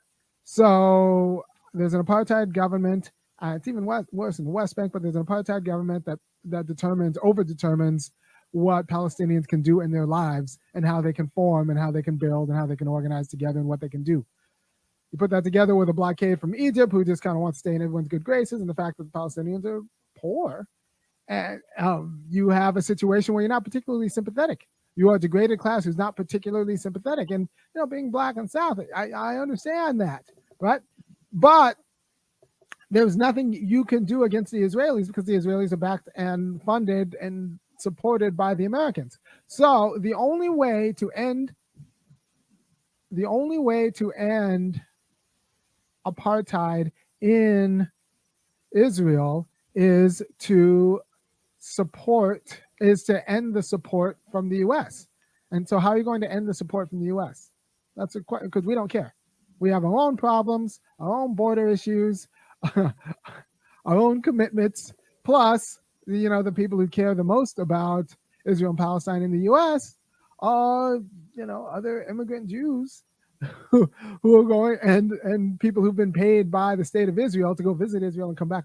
You don't know that Israel set up a program where they take a lot of people from HBCUs, including one Bakari Sellers, take them over there, give them a tour of Israel and the highlights, and say why the apartheid system is perfectly appropriate, and then they send them back to the United States, and those black people then become your black thought leaders on the issues in the Democratic Party, and they got to be big shots because of they were treated like big shots when they were in college because of Israel's largesse, financial largesse. Right? So the only way to end the apartheid in Israel is to get Americans engaging with Israeli domestic politics and the truth of Israeli domestic politics. And Americans won't do that because we have other things on our news, and nobody gets paid to engage with the truth of. Nobody gets paid in America to engage in the truth of Israel's domestic politics vis-a-vis the apartheid system with the Palestinians set up there. And so they have to do something spectacular to get us to engage with the issue. And you know what? They did something spectacular. And you know what I'm doing, at least on this show? Engaging with the issues. I didn't know as much about, I've learned quite a bit in the last week about Israel's domestic politics that I didn't know and didn't really care to know prior. I know in more granular detail the inner determinations of life, Palestinian life in the West Bank and in Gaza in a way that I didn't know before. And the only way the people in the West Bank and Gaza get free is if I actually learn the granular detail of their life. So insofar as that was the aim of the massacre, it was successful. And insofar as that was the aim, that's the only way Palestinians are getting free. What other tactics do they have? They were having protests constantly. They're not paid by the media. I'm not going to say why that's the case. I'm just saying they're not picked up by the media in the way that maybe they should be. The media is very busy, so you need to break out of the mold. You need to do something spectacular. So it's either doing something spectacular on Israeli soil or doing something spectacular on U.S. soil. Because the end game is getting Americans to pay attention to Israeli domestic policy. Nothing happens for the Palestinian people until Americans pay attention to Israeli domestic politics. And so what did they do? They figured out a way to get Americans to pay attention to Israeli domestic politics. And so this is the gamble with a PR stunt like this, a PR stunt that includes many, many bodies. You need the truth of your situation needs to be so heinous that people will look at a massacre and think, oh, yeah, I understand, this other thing, the apartheid system is worse. Like most people, when you look at massacres, especially massacres, the racialized massacres that happen in the United States, it's obvious that the person committing them or the group committing them isn't really justified in any way. There wasn't a real coherent aim or there wasn't an end goal. But in Israel and Palestine, well, actually, the more you look at the truth of the situation, the more the massacre makes sense. Especially if you look at it as a strategy to get Americans to pay attention and eventually withdraw support. You tell me in the comments. Go ahead in the chat. I don't know. Tell me what else could is a little the Palestinians little excessive. I mean, I don't know. I don't think raping people would justify. Maybe the slaughter is a pro-mortalist. I don't think death is bad for the ones who die. Blah blah. Send them to Allah or whatever the fuck from their perspective. So, I don't really have gripes with that, I guess. But I do have gripes with the fact that they raped civilians. That's kind of overkill for any message being sent, especially if it's just about getting attention. So, no, I think it's more about, like, we know how Islam is. Islam's fucking shitty, racist, bitch ass fucking belief system, just full of hate and bigotry. So, I have no love for Hamas. So I don't think, I don't know, I think this take is a little bit. This is a spicy take, Gil. I told you it would be a spicy take. Not one I even remotely agree with, but this is a spicy take. I mean, he's maybe right about one thing that he's saying that's kind of true is that I mean Kyle said that too, is that like obviously like the United States is supporting Israel, so if you want to have this violence end, you kind of need to, well, one, take away the support, but two, you need to do other things as well, like demotivate the theocratic violence to begin with, but you just need to get rid of religion. Fuck me to do 2 shows on this. Like, what else? There have been protests. There have been like peaceful protest signs. Do you think poetry? What else would it? What would it have taken to get American discourse to concern itself with Israeli domestic politics in a serious way?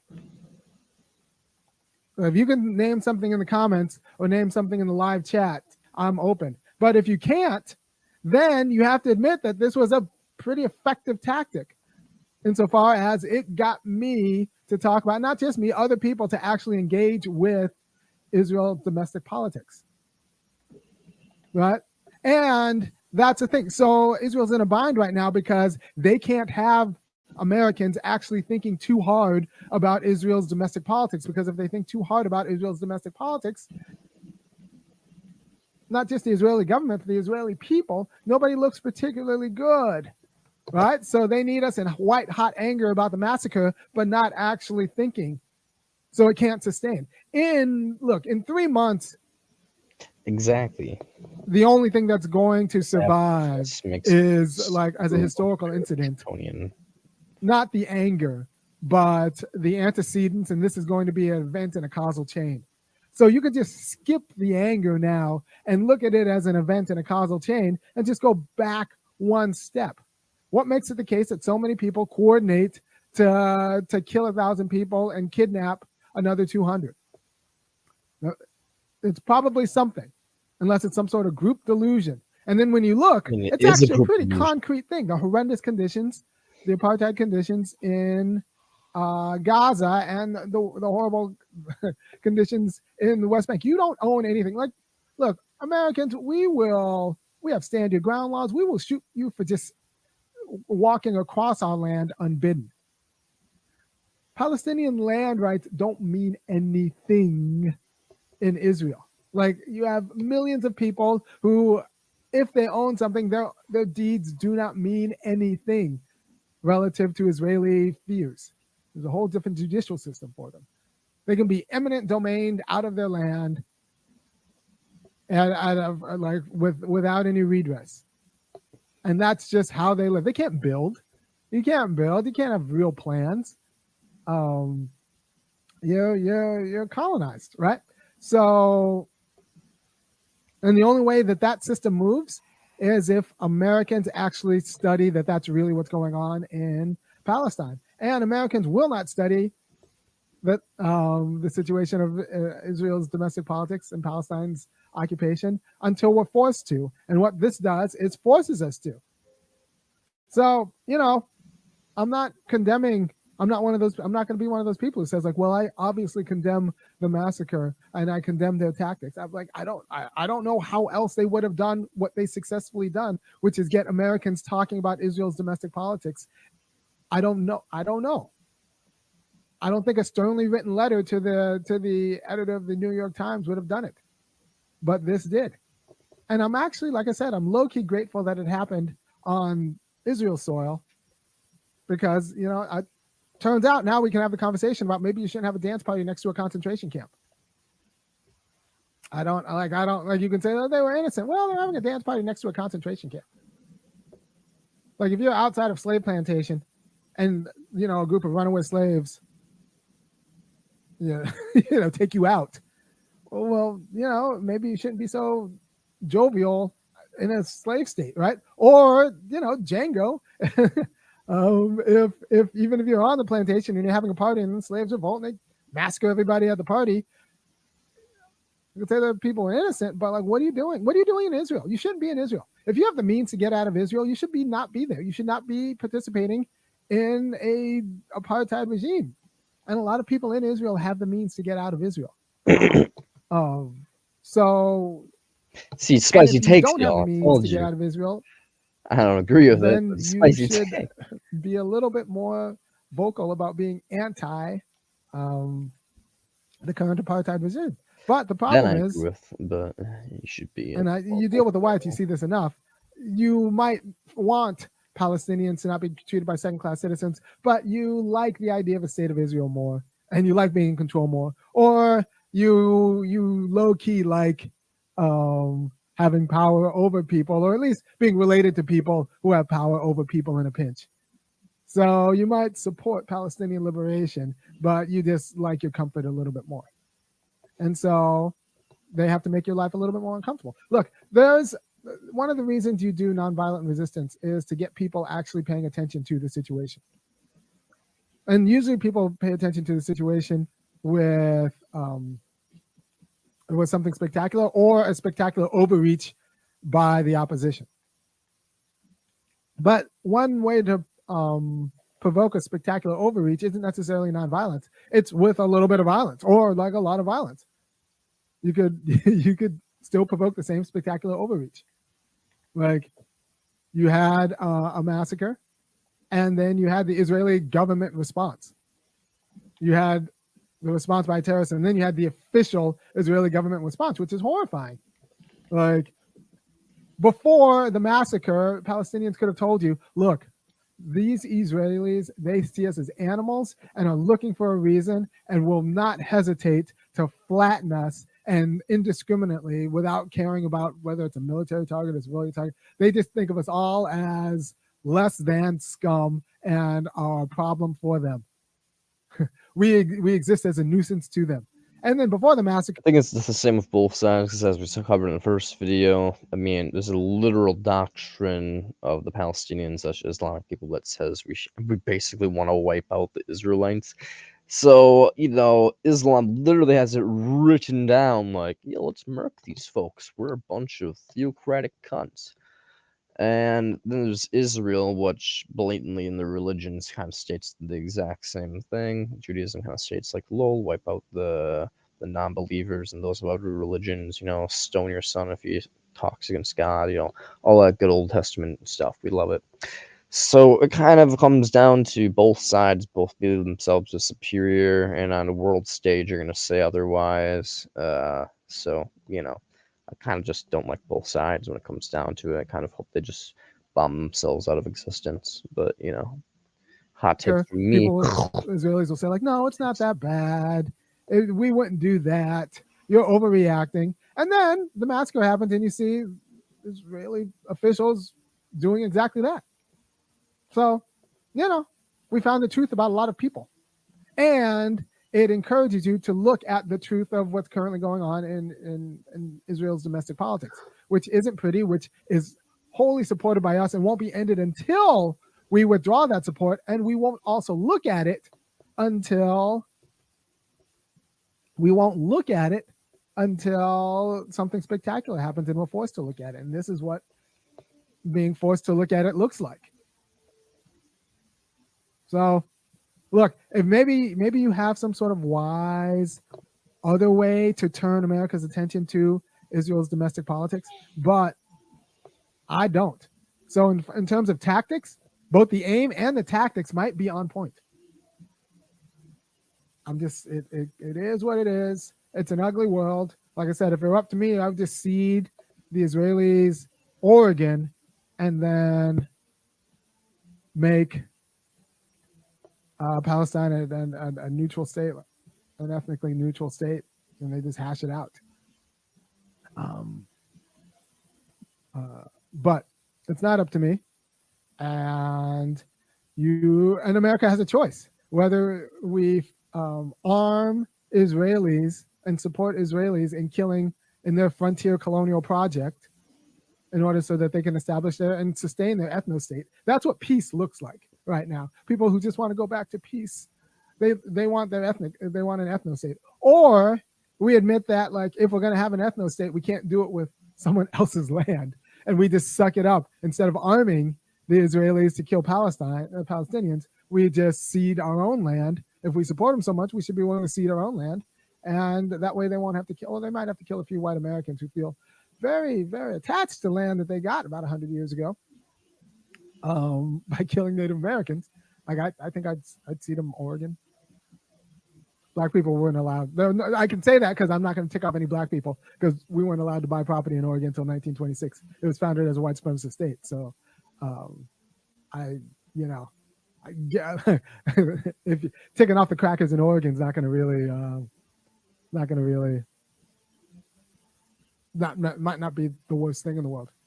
We could give them fair market. We can eminent domain them and give them fair market value, just like we give fair market value to all the people we move habitually when the Olympics comes to the United States. We always, move people out of poor neighborhoods and give them pennies on the dollar and then send them off. And then that's what we do with all of the Oregonians. I don't think that's any more absurd than funding and supporting Israel, like killing other people in an apartheid state. So we're in an absurd situation. Either we continue to support an apartheid state, or we support them going all the way to like full genocide, or we cede them an ethno state in the area we actually control. We give them, I was about to say we give them Guam, but we cede them in an area that we actually control and can control the borders of, and then stop supporting an ethno state. But right now we're supporting an ethno state for no good reason than we're scared of American Jews. That's pretty much it. And by the way, if you support me talking like this, which I think you should, go ahead and go to www.funkyacademic.com and kick in $5.15 or $50 a month, because this is not a great way for an academic to secure good livelihood and speaking engagements, because I actually think that Israel's a I don't problem. actually We like don't the talk video, enough about but I what it means like to the have a spicy diaspora take, so I'm gonna that's tied to a nation state that's not the state the diaspora lives in a way that maybe we should. More people gonna have spicy take. It was kind of a problem with JFK's Catholicism. We didn't know if he was going to be loyal to Rome or loyal to see what else he got going the on. United States. I think it's a huge problem with a state like Israel that says that pretty much every Jew in the world is actually a citizen of Israel and should conduct themselves accordingly. And I think that might be a problem. It's a problem of American Judaism. Apparently, you can be more critical of Israeli government in Israel than you can in the U.S., which actually makes sense in a way. But once again, if you support me, I'm going to lose a lot of subscribers talking like this. But I think it's the truth, and I think these are arguments that need to be put out. So I'm going to keep saying them. So I'm going to need. Oh, perhaps he's not taking the rape into account, and if he would be like.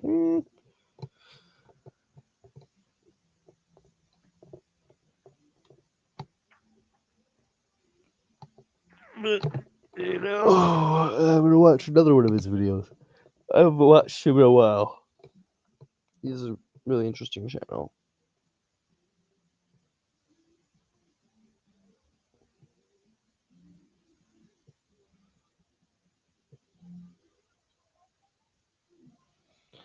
Let's see. We are going to do.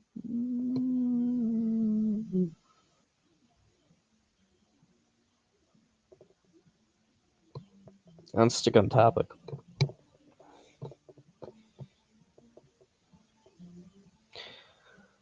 America, my name is Ami Yosef Frimpong. I come to you live every Monday and Thursday. Monday I do a relationship show. Thursday I do a politics show. I'm going to talk about Israel today, and I'm going to talk about Israel as a failed experiment. Let me just run through a quick relevant history. In the 40s, we kind of Louisiana Purchase Israel insofar as with the Louisiana Purchase, the Americans bought the Native Americans' land from the French and expanded our country that way.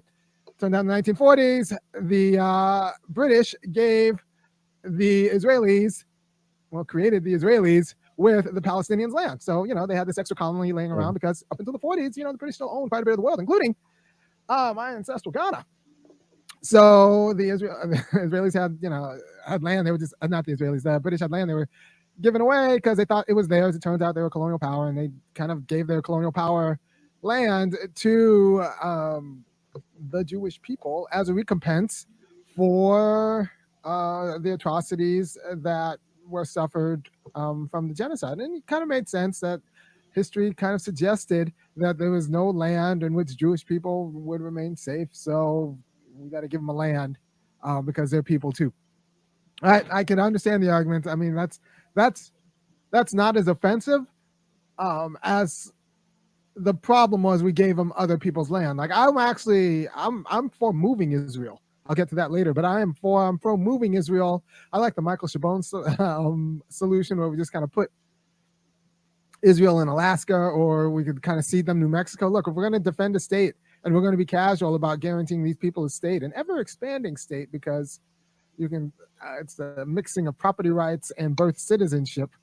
Then we should be able to control the land and control the borders and secure them that way, rather than just be casual with other people's lands and other people's borders, right? So I would be open to talks about ceding New Mexico or ceding some land in the United States or the United States controls to Israel and making a new Israel. We got to move Israel because the current Israel is in a bad spot. We sold someone else's land, or we gave away things that didn't belong to us. It'd be like me selling the Brooklyn Bridge. And that's always going to be a problem. So we have some 750,000 people were moved, or have been moved, and now we have 2 million abouts people in the area that's known as the Gaza Strip. And the problem is those Palestinians are not allowed to really do anything, because it turns out that if you give people who you've stolen their land and livelihood access to doing anything, one of the things they're going to do is figure out how to get their land and livelihood back, and probably take it back with force. You moved them out with force, they're going to try to take it back with force. So you have blockades, you have sieges, because they're trying to keep 2 million people from actually building anything, because one of the things that those people will also build is the means to get their land back. And this all happened in 47. 47 is not that long. That's the year my mom was born. It's not really, this isn't bad. So I mean, this isn't that long ago, and we're talking about a good amount of people, right? An amount of people and so now it's the case that there are blockades such that it precludes the conditions for the people in Gaza to be self-determining, because one of the things they will use, and this is, I think, true, if you give them water, if you give them food on demand, if you give them all of the things that are conditioned with like full citizenship, they will use that subjective freedom to create the objective conditions for a fight back, right? And so in order to keep them from fighting back, we keep them from doing everything that's consistent with self-determination. If they elect leaders we don't like, we validate the elections. And I say we because I'm not convinced that Israel and the United States aren't the same power. I actually think that we're a colonial power. We are a colony of Israel, and not the other way around. Don't get it confused. A lot of people get this confused and think that the U.S. runs Israel, but I think Israel runs the U.S. insofar as they can say, shut up and give us money and guns, and we'll shut up and give them money and guns. And if we say the same thing, they will just ignore us. So, or we would be too scared to say the same thing because our politicians need a lot of money from Jewish people who are not necessarily the same Zionists, who are, the problematic actors in Israel, but they're not exactly antagonistic to those Zionists in the way that I would need them to be antagonistic to those Zionists. I hear a lot of, well, there are multifaceted forms of supporting and fighting against some of the more obnoxious and heinous policies of Israel, and you're just kind of painting the Israelis and their sympathizers with a broad brush. And I'm saying that the anti-Israel apartheid side of the Jewish people in the United States are not sufficiently anti. They're lukewarm anti. Because they're not talking about we need to abolish Israel and move it to Alaska.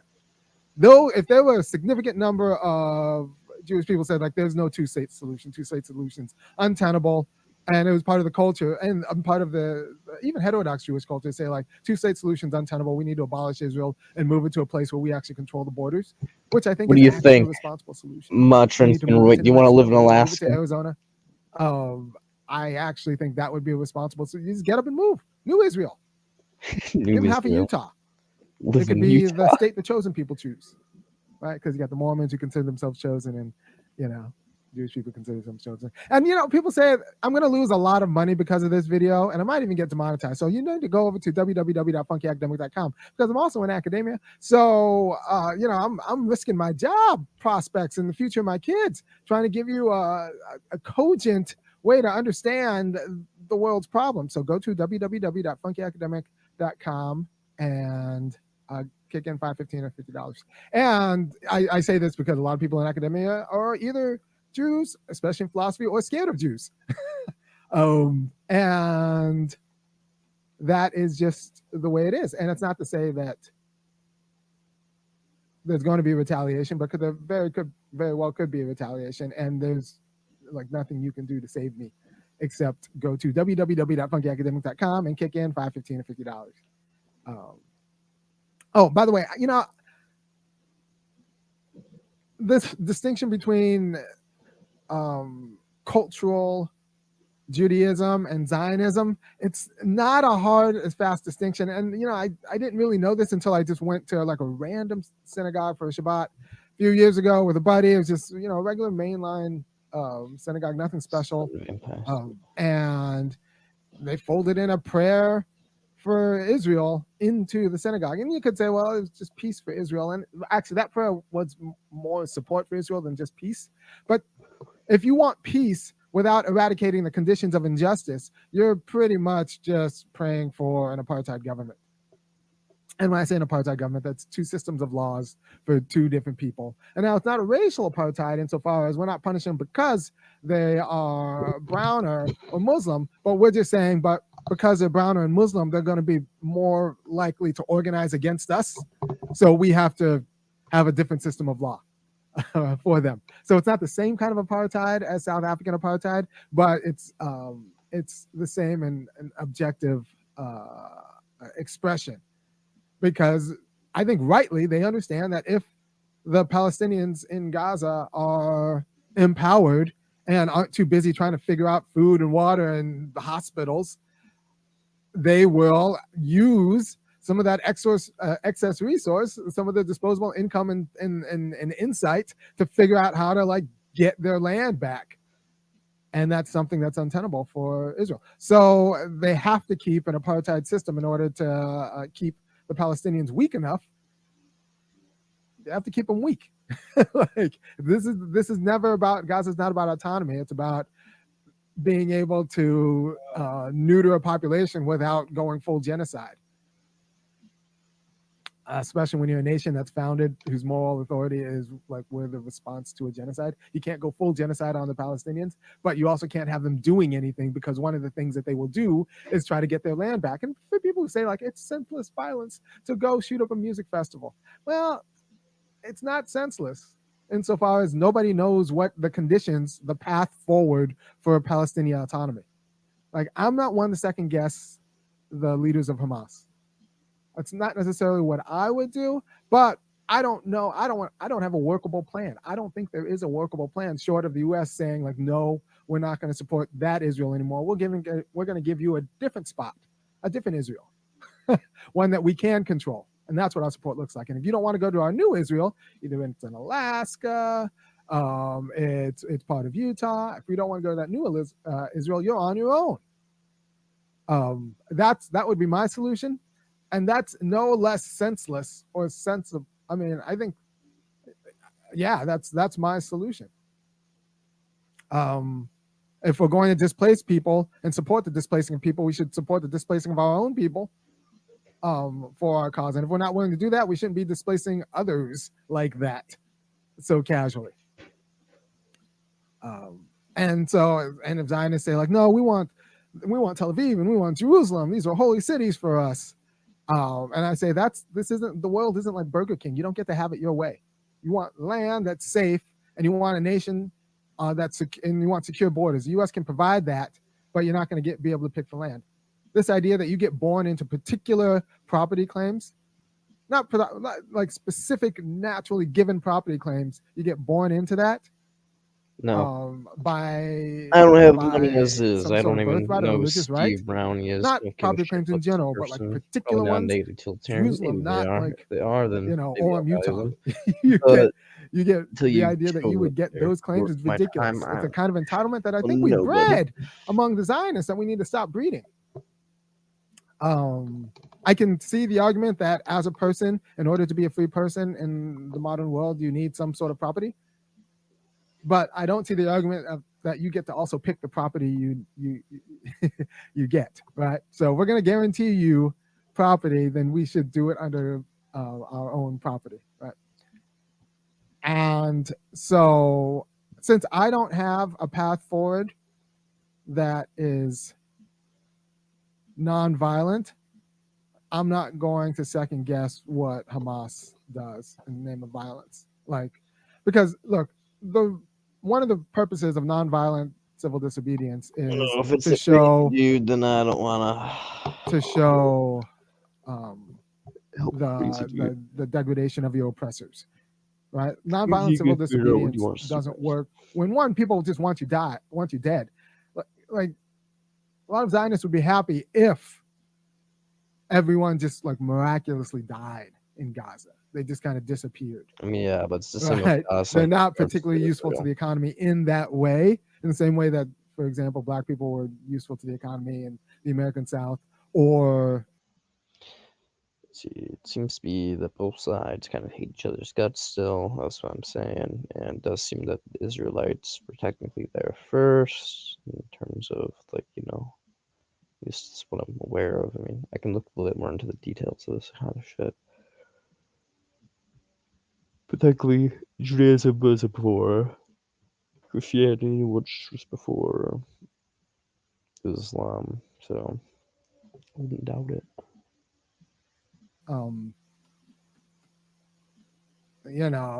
Hindus and Indians were useful to the economy in India. It's not that kind of shutdown when nonviolence can work. There's no boycott that will actually help the case. There's no boycott that will force a quality of violence that will show the disproportionate violence and the inhumanity that you're being subject to. And that's the point of nonviolent resistance. You're trying to provoke the quality of violence to show that, like, no, the people who are trying to kill us really do think that they're humans. We're inhuman. Right? And you can't do that with nonviolence in Gaza, but you might be able to do that with violence, right? So you do a little bit of ridiculous violence or a little bit of horrendous violence, and then they come back like leveling hospitals. They can no longer say like, well, you're killing children and women, and like, well, you're leveling hospitals indiscriminately. Hamas doesn't have a base of operations that you know of. If you do, you would send in Mossad and take them out. You don't have it, so you're just leveling hospitals to show a vague sense of power. That's a form of terrorism. So that's what's happening right. That's the shelling that's happening right now, and I'm not one to say that Hamas was wrong because I don't know what's right. I know filling out the paperwork and waving signs isn't going to work. It's not going to get you autonomy. It's not going to get you clean water. You can't do anything. You can't build anything. You have a life, and your children will have a life, and a short life in Gaza, because they don't have any of the conditions for a long life, including clean water and a robust self-governing apparatus. is going to be overdetermined by the needs of a settler power, which is Israel, to make sure that you can't form the quality of organization and industrial capacity that would attack Israel. Right. So like that's going to be your line is going to be as a second class, necessarily subordinate citizen who by design isn't going to be able to coordinate to do anything meaningful. And that is the situations of the Palestinians right now. And that isn't going to happen as long as Israel's there. Like, I don't think a two-state solution is viable because Palestinians want their land. they want their land, and the Israelis feel very entitled to the Palestinians' land. Like, so you need to, if Israel, the Jewish people deserve a state to return to, then we need to create a different state. So it was a failed experiment, and we need to just take the L and carve out a little bit of West Virginia or whatever, give them some of Nebraska or Oklahoma, and call that New Israel. And that'll be that. And if we're not willing to do that, we need to not like poo-poo the Palestinians who are rightly fighting for the conditions of their self-determination. Like civil self-determination, family self, like all of these things are overdetermined by the blockade and the abject control that they're suffering under Israeli rule. Man, they're not exactly. That's the situation right there. Time under Hamas Israel won't either, let the Palestinians do anything, because one of the things that the Palestinians will do is organize to attack Israel. And so I understand the blockade, but I also understand how that's like not a tenable way to think through like a long term, and that doesn't actually get rid of the problem. Like the forever conditions of apartheid are not going to get rid of the problem. Anytime Palestinians get a little bit of air to breathe, they're going to use that air to try to attack Israel, which I think maybe, and there's reason for them to do that. And so now Israel now has an incentive to make sure that Palestinians don't ever get any sort of disposable anything, the capacity to build and take care of themselves and frustrate the plans of other people, right? So I just, it was a failed experiment. It was a failed experiment in colonialism. We gave people land that wasn't ours to give, or we sanctioned the British giving the Israelis land that they weren't sanctioned to give, and this is the fallout of it. And it's not going to go away. It's not going to go away. A two-state solution is not viable because it's the Palestinians' land. Because it's the Palestinians' land. And if we had just a little bit more humility, we would just be honest and think about land we do control and just ask the Jews to suck it up. Suck it up. Now you go to Utah instead. We tried Israel there, and they're going to be like, no, we want Jerusalem. I'm going to say, sorry. You don't get you don't get to both get land and get where you don't get to both cut the cake and choose which slice you get. And Michael Chabon talked about this in his book, The Yiddish Policeman's Detective Agency. It came out, I'll say 2007-ish, and where the new Israel was up in Alaska. And I think it's a more responsible solution, because the problem is the place. The problem is the place, and the fact that it wasn't your land to begin with. And for someone, and like this whole idea that it was a senseless killing, that going after the music festival is a senseless killing. I'm like, these people never read the end of the Odyssey. Where, I mean, if someone steals your house, throws a party in your house, and you come home and you mow them down, that's not exactly senseless. They stole your house, right? And at the end of the Odyssey, Odysseus comes in, there are a bunch of suitors and a party going on, and he like looks around and just mows them all down because, like, like they were in his house. They had no business being there. So this idea, it's not senseless, it's not barbaric, it's actually, it makes sense. And I wish I knew how to decolonialize without this kind of violence. I wish I did. I don't. So I'm not going to criticize the Hamas leaders who think this is the only way, because it might be the only way. And it's the only reason I'm talking about it. So, and if the more people who actually talk about this situation, I think the better it is for the Palestinian case. So it might be the case that this imbalance actually saves lives, because if we get to a solution through a national discourse or with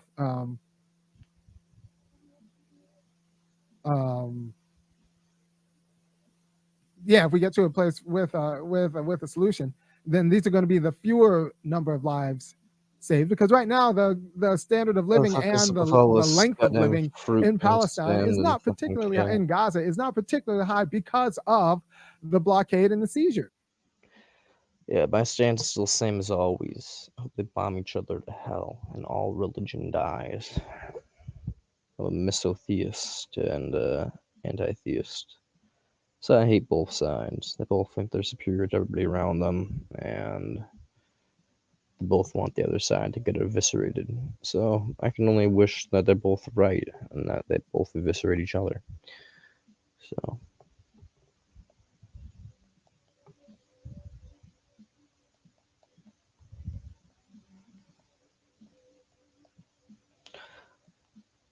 Religion v. religion, and I just love to watch.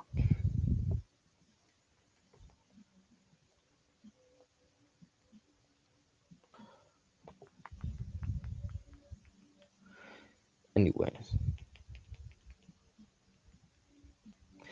I don't think inherent freedom is a good thing, or inherent cultural expression is a good thing, so I don't care about Hamas and Islam wanting to express themselves and be a free people. Frankly, I'm okay with authoritarianism if it's a benevolent dictator. So if, say, like, I don't fucking know, like somehow Sweden were to take over the world and like be like, yes, universal healthcare, yeah. You know, I'd be like not exactly angry at them. So, you know, they're like, we all need to have healthcare, yeah, and help the world. Go green, yeah. Like, I'd be like, okay, if you all want to take over the world, I'm Gucci with this. Probably would be a lot better place than what we currently have. So, you know, when it comes down to it, not exactly against people taking over places and being like, you know, your fucking place, filth. But, you know, when it comes down to it, I'm also not exactly about imperialism either. So, you know, I'm kind of just about whatever reduces net suffering. And current situation is just a bunch of theocratic monkeys trying to kill each other so they can dominate the region. And I frankly don't care what happens to either side. Because, as I said, they're all theocratic assholes who believe they're superior to everybody else. So, consequentially speaking, they're not exactly helping by being alive. So, if they want to exit this plane of existence, yeah, no problem with me.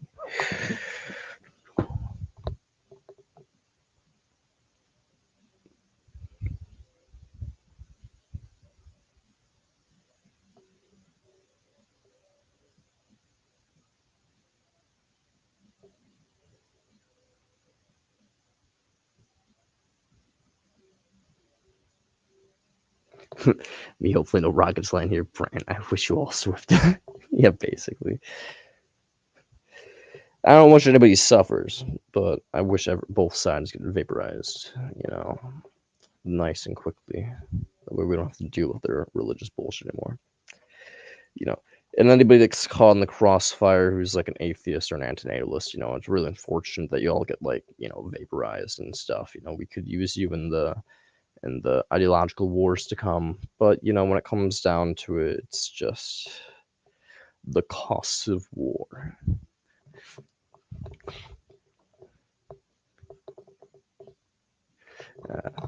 Truly beautiful. My empathy is showing, guys. Oh wait, no, it's not. Anyways, I'll be back. Gonna smoke. I'm feeling too sober. You can tell because like how little I care about like what I'm saying. I'm just kind of like, fuck them and fuck them and fuck those guys. So you can tell I'm getting sober. My empathy is waning. I'm becoming more prime brand and not hippie stoner brand.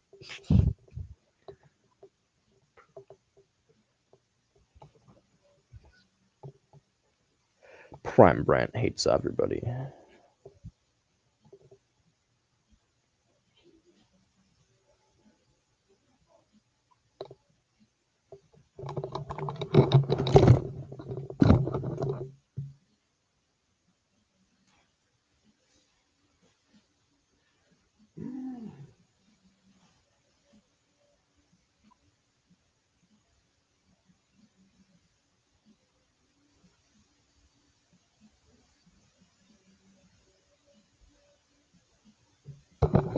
But no, on this channel, we don't actually believe in Schopenhauer's will, by the way, mantra and right?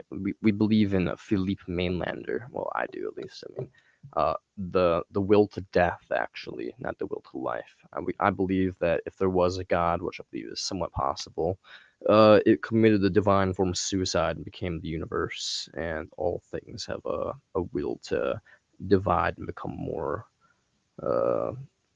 individualized so that they destroy each other, essentially, decay.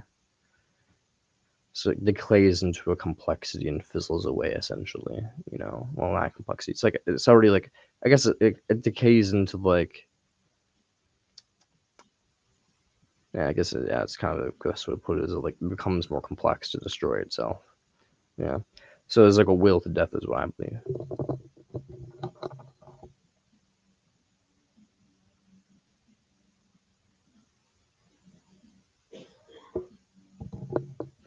Yeah, but Stone Brand can handle being alive. Real prime brand. It's just an absolutely angry, sad motherfucker. At least Stone to me is somewhat satiated from the pain, a little bit every once in a while.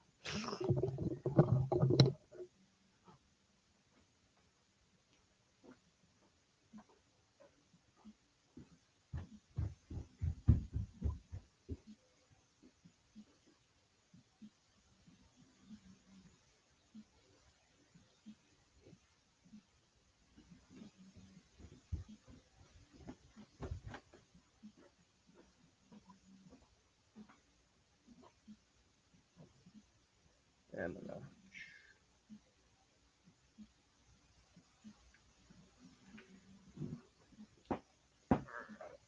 Checking the marker.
Yeah.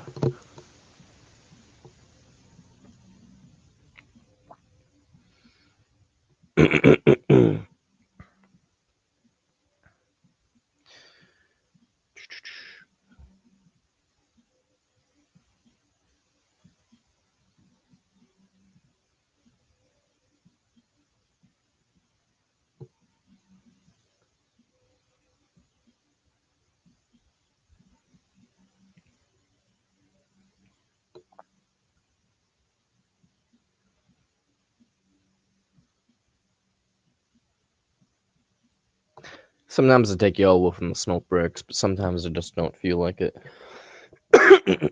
Sometimes I just like to smoke in peace and just think about life. I think my mic's working, right? Yeah. Testing 1, 2. Yeah.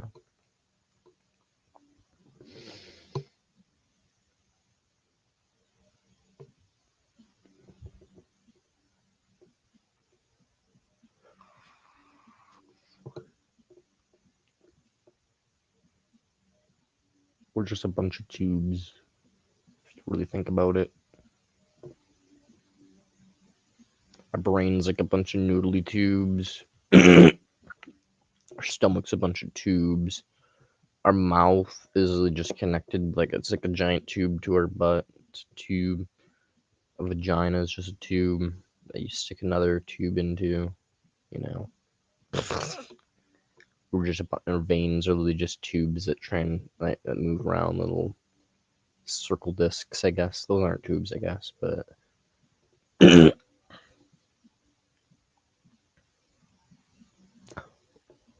comes down to we're just a bunch of small discs that make tubes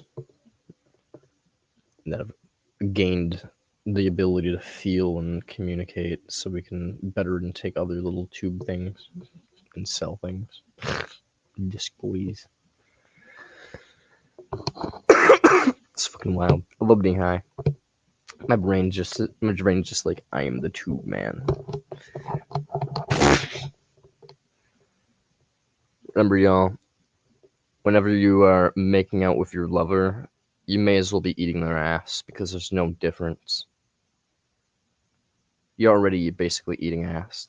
I mean, so long as they have a clean anus, I'm sure Perpetual Pleasures would tell you it's basically the same thing.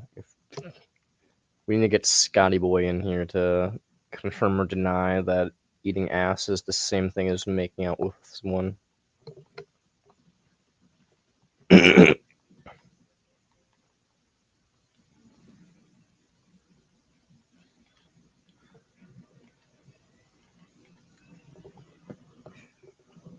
Yup.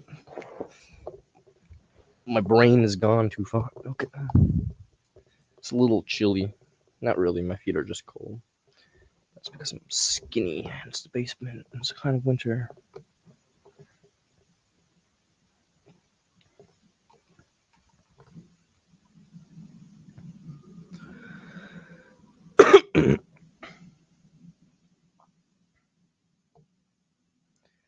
Yeah, I guess I'll put the link into the talk.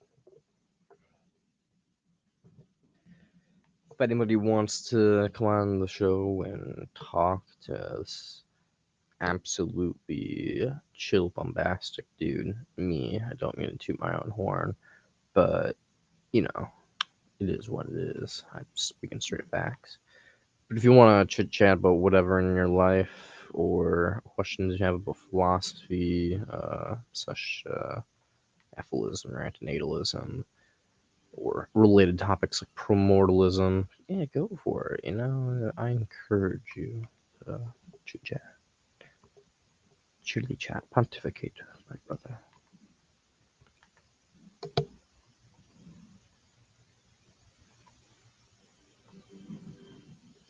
Brother in Christ.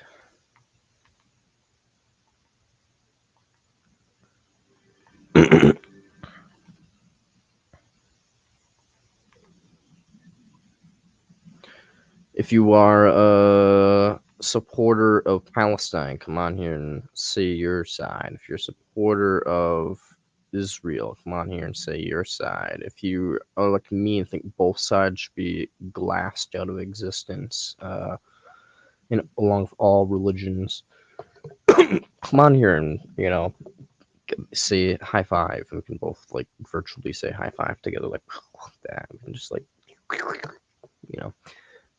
But or we could get someone on here that like basically is like, I want peace, and then as like the one guy says, it's basically being like, I want the ethno state, and then we can argue about like all that stuff about how peace is kind of pointless and forgiveness is bleh, and all this shit. We can get into the sauce, guys. Through great suffering comes great peace.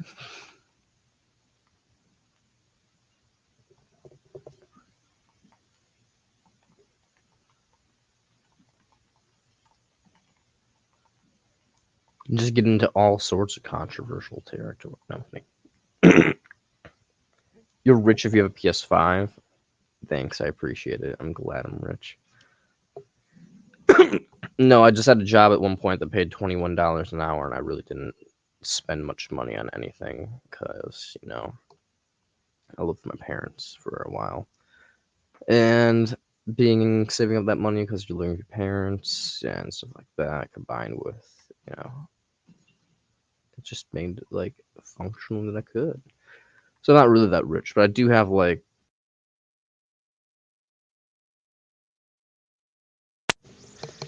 okay, let's see if the mic turned off. I'm 90% sure it did. Testing 1 2. Okay, I'm gonna click brand, put some music on real quickly so it stops turning off. But yeah, I do have like I think a little over $2,000 in my account right now. So I mean I have like some money. Probably more than like 50% of Americans.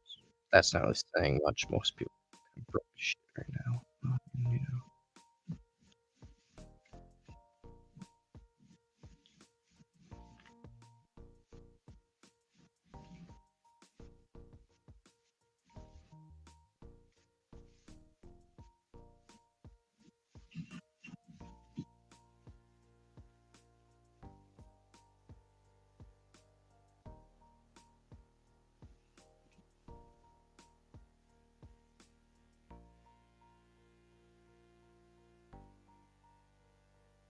I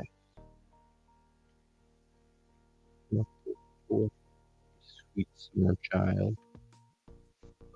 He's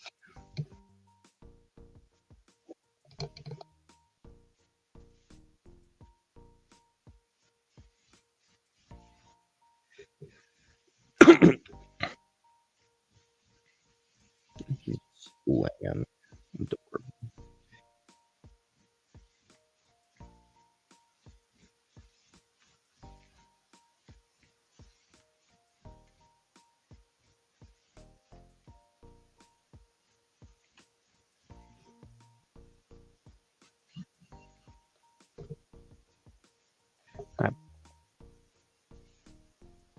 What the fuck was that? He just like laid down and then immediately got off.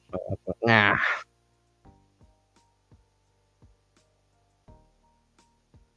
Oh my baby, bro.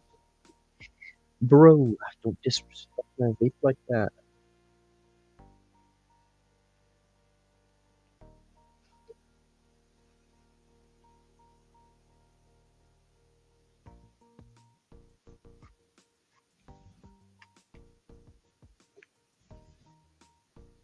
I am playing the peak of all games, truly, Fortnite.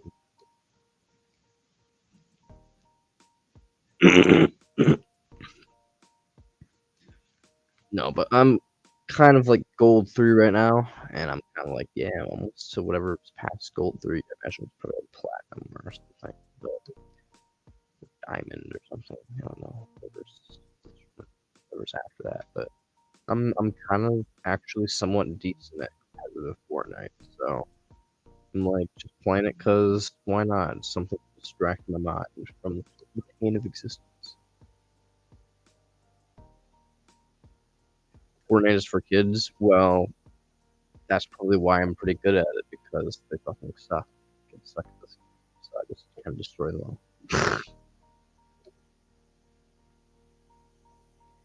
I also play Apex Legends, but Apex Legends is a little more competitive. I kind of actually have to be in the mood to try. So, focusing like 50% of the chat and 50% of the game kind of doesn't work in Apex. You kind of get domed by somebody, or like a whole squad just kind of walks up on you. So, and given it's a team player game, Apex is, you kind of have to not be a dickhead if you want to be a good person, and be like, sorry, I was just literally talking to my chat, Well, in Fortnite, I can just kind of play solo, and if I die, I die. It's just kind of, it doesn't affect anybody else's game.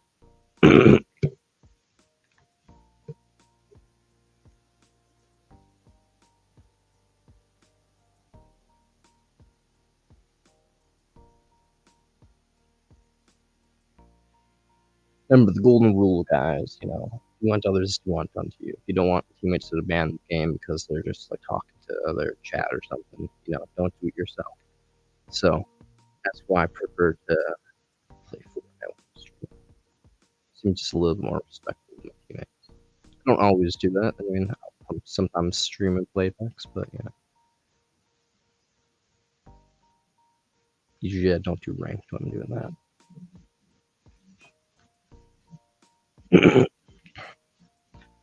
Let's see. Nothing there. Yeah.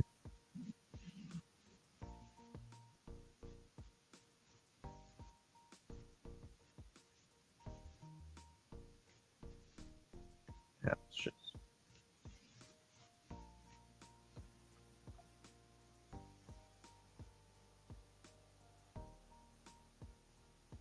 smells Brad's playing and he just talks back. Understandable.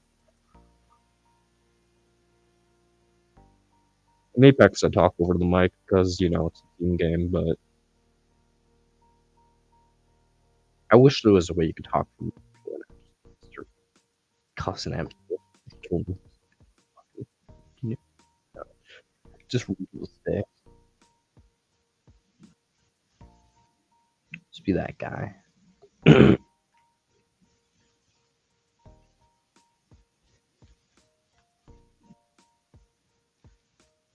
I never die in a legit way in this game. Well, sometimes do. Sometimes I actually die in a cool firefight where I'm like, they deserve the kill. But most of the time, I just die with like some person they're camping in the room for like fucking 20 minutes in the center of the storm. Just have to like walk into the like using third person and just fucking camp in the head. I'm like, die. He's playing. He's just talking to the microphone. Nice. I understand that. My friends do shit like that every once in a while. I can,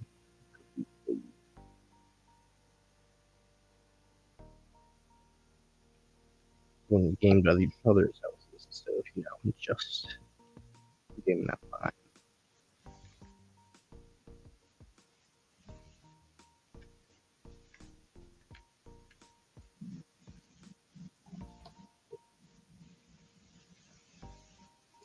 Tell us a story. No, there's not much to tell.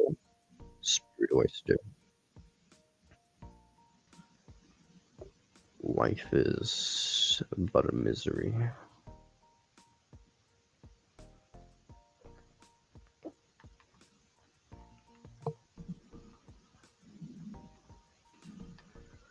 There once was a girl who Nah, I'm fine. I don't. I was just gonna make up a story for you. Let's see. I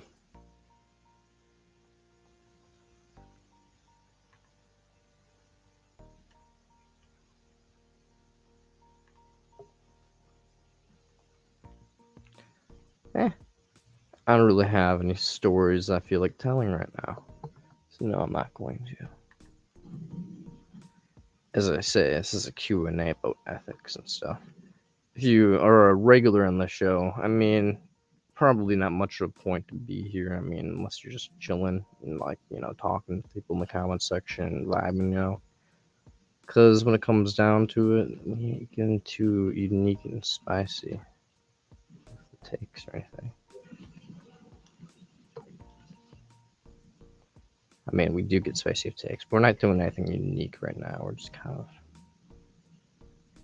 straight existing.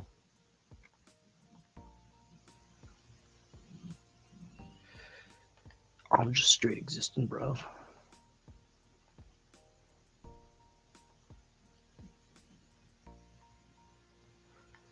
Got Mavin, Shoddy.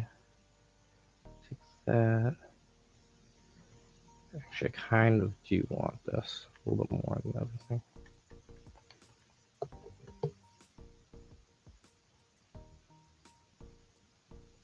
She worked in morgue. She had a weird relationship with a corpse named Dave. Now you have to go from there. That's the next prompt. Now it's your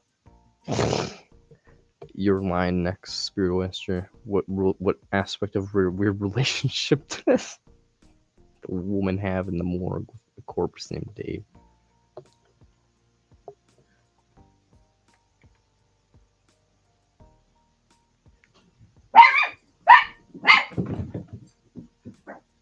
Luna, was that really necessary? Did that achieve anything?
Brother's home.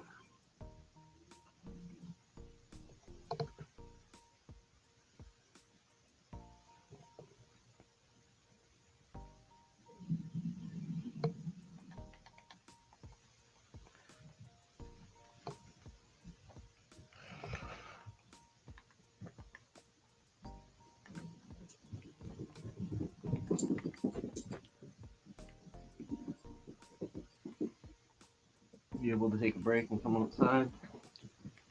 In a minute, maybe. Katie Luna. just called me on some other person's phone. The fuck? What did she say? She said, "Hey." I said. She said, "Hey, wow." And she seemed like really sad and depressed. You just died. Yeah, I know. I saw the sniper. Like, I was like, "Where did he go?" And then I saw like the little glint, and I was like, "Oh!" And then I just fucking immediately died. But basically, she called me. She said, "Hey." She was like, "How are you doing?" And I was like, "I'm doing okay. I'm doing good though." And then she was like, "That's good." And I was like, "How are you?" And she's like, "I'm okay." And I heard her friend say, "Hey, you can't take my phone and call people like that." Oh, she really juked the fucking friend's phone to call you without even asking her. Yeah. Wow. And then Katie's- hung up. And then so I texted her. I texted the number. And I made a contact for it. Said, "I don't know who you are, but please take care of yourself and her. Life is hard. The reward is much better than anything." every day is a day to make a step forward. I don't give a shit about your fucking cringy ass motivational speech bullshit, Colin. Just fucking, it's all I'm just saying, bullshit. please take care of each other. Yeah, Because you obviously she's not able to take be care. around Yeah, me. take care of. It's a gotcha. We don't need to have like the motivational speech like life is a dreary adventure, but you can get through it. And I get you, but like still. You know what I mean, though. Yeah, right? I know what you mean. It's like obviously, I'm not able to be around her. She broke my window, Brand. Yeah, I know. You heard everything?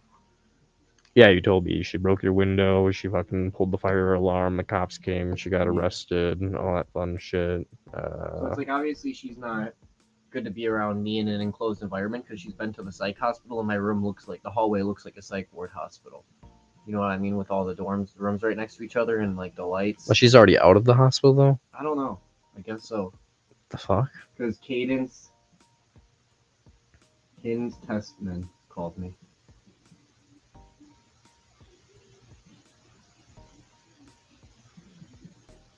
Hmm.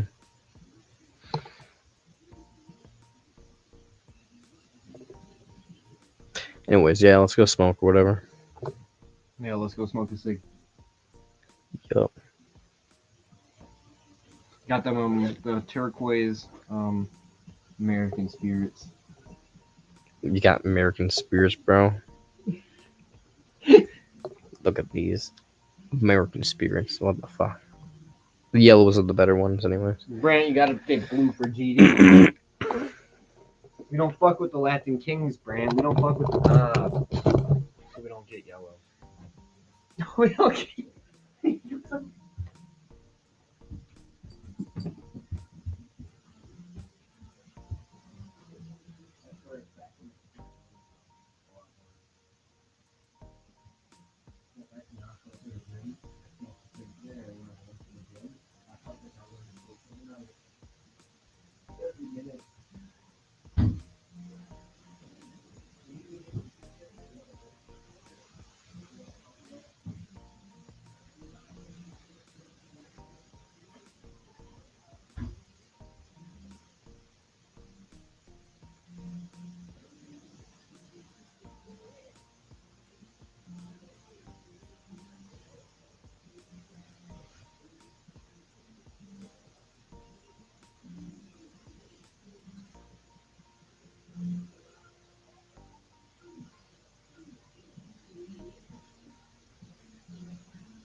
Marco Polo.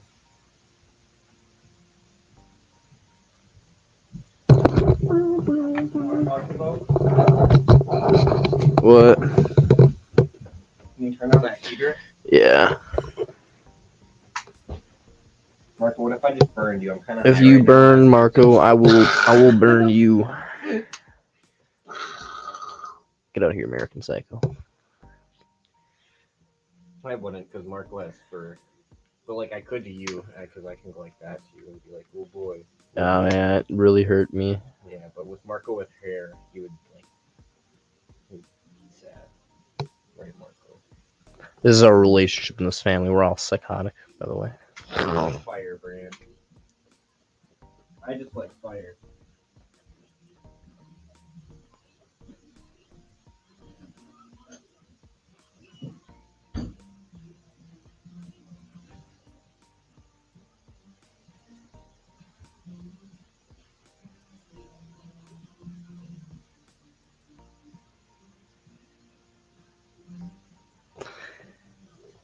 Yes, you did just put a lighter to my hand. That's what you're wondering. And the flame was on. And I didn't react even a bit. Because that's just how we be.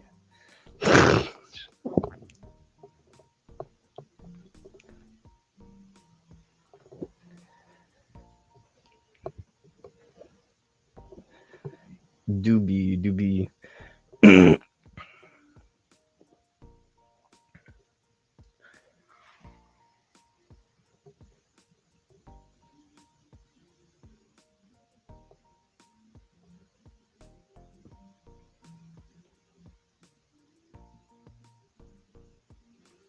Yeah, let's watch some more YouTube.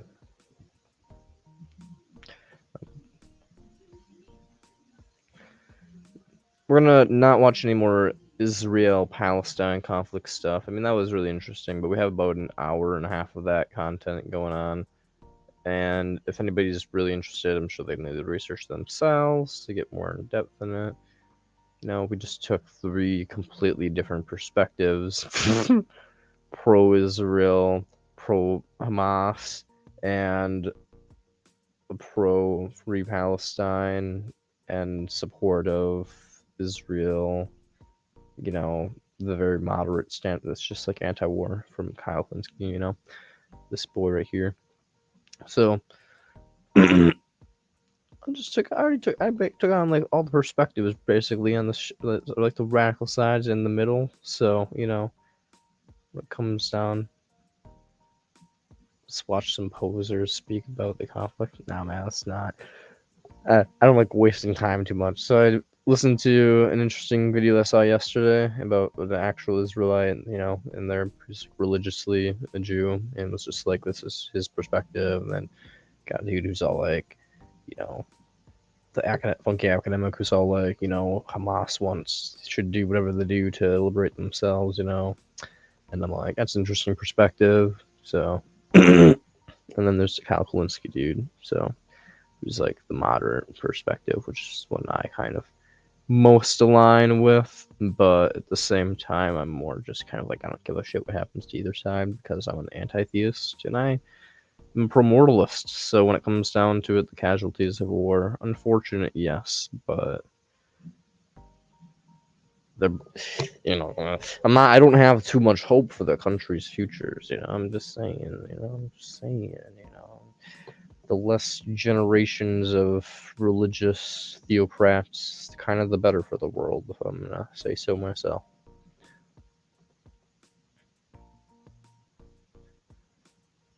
I'm a consequentialist, it really do be. I'm very unempathetic.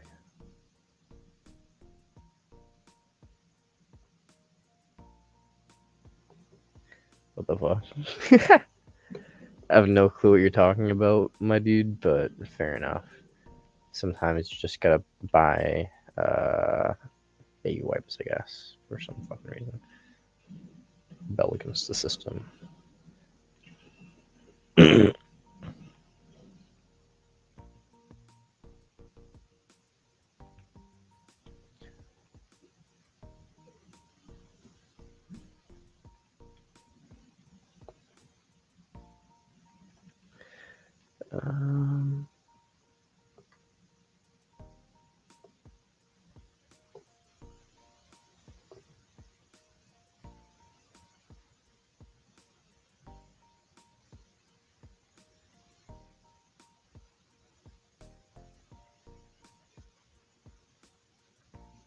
Oh boy, it's Marco's cousin, Ronaldo.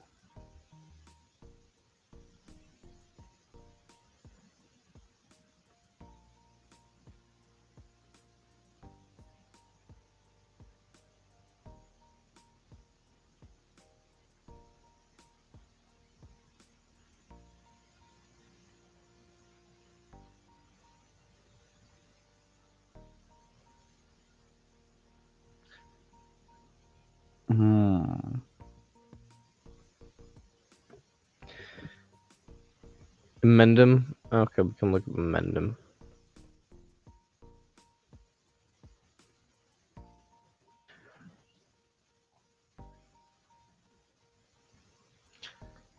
This week, let's take Amanda.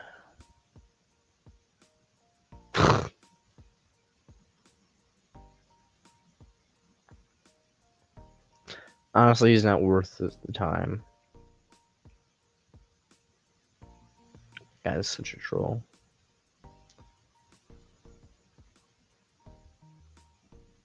Okay. It's nothing new.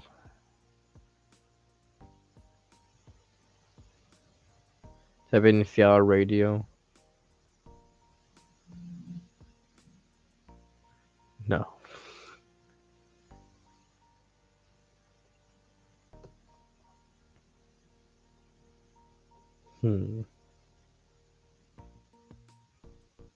If Disney stayed true to the OG Jungle Book by Rudyard Kipling, then Shere Khan's defeat would have been a lot more brutal. Okay.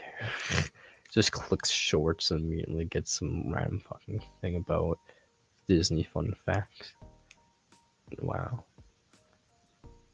If Disney was more like the books, people would have got their arms torn off.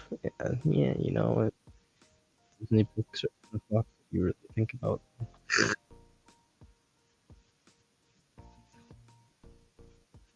I have no clue about the draft science shit, honestly. I have no clue.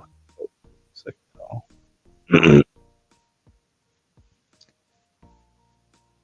Took a class and barely passed.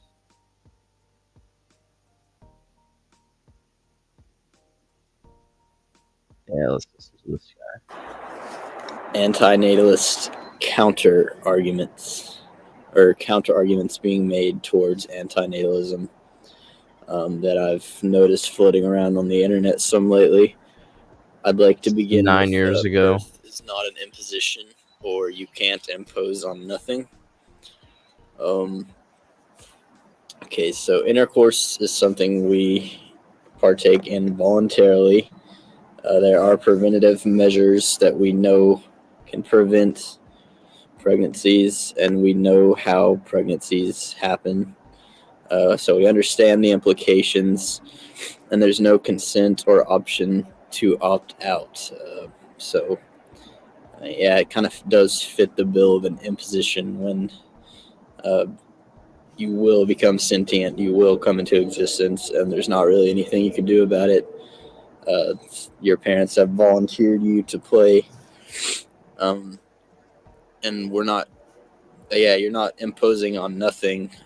There are biological materials that exist that will ultimately become the sentient being, and so that's what you're imposing on. I've also heard there's no such thing as a potential person, and I've heard potential people being compared to God and fictional characters. And there's really an obvious fundamental difference between a child who doesn't yet exist but can or will, and a totally fictional, made-up being. So I don't even think I really need to address that. We acknowledge potential complications in cases of incest or mothers who use hard drugs like crack or meth.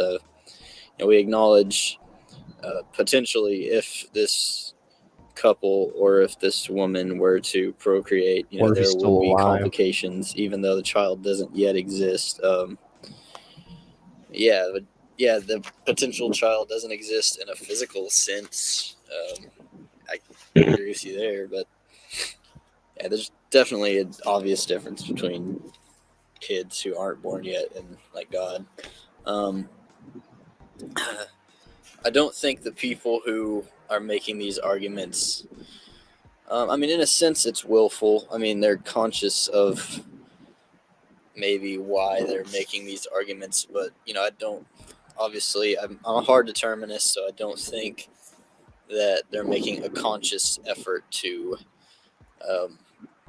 I think the truth, deterministically makes them feel uncomfortable. It causes dissonance in their brain. It's a mechanism that they didn't choose.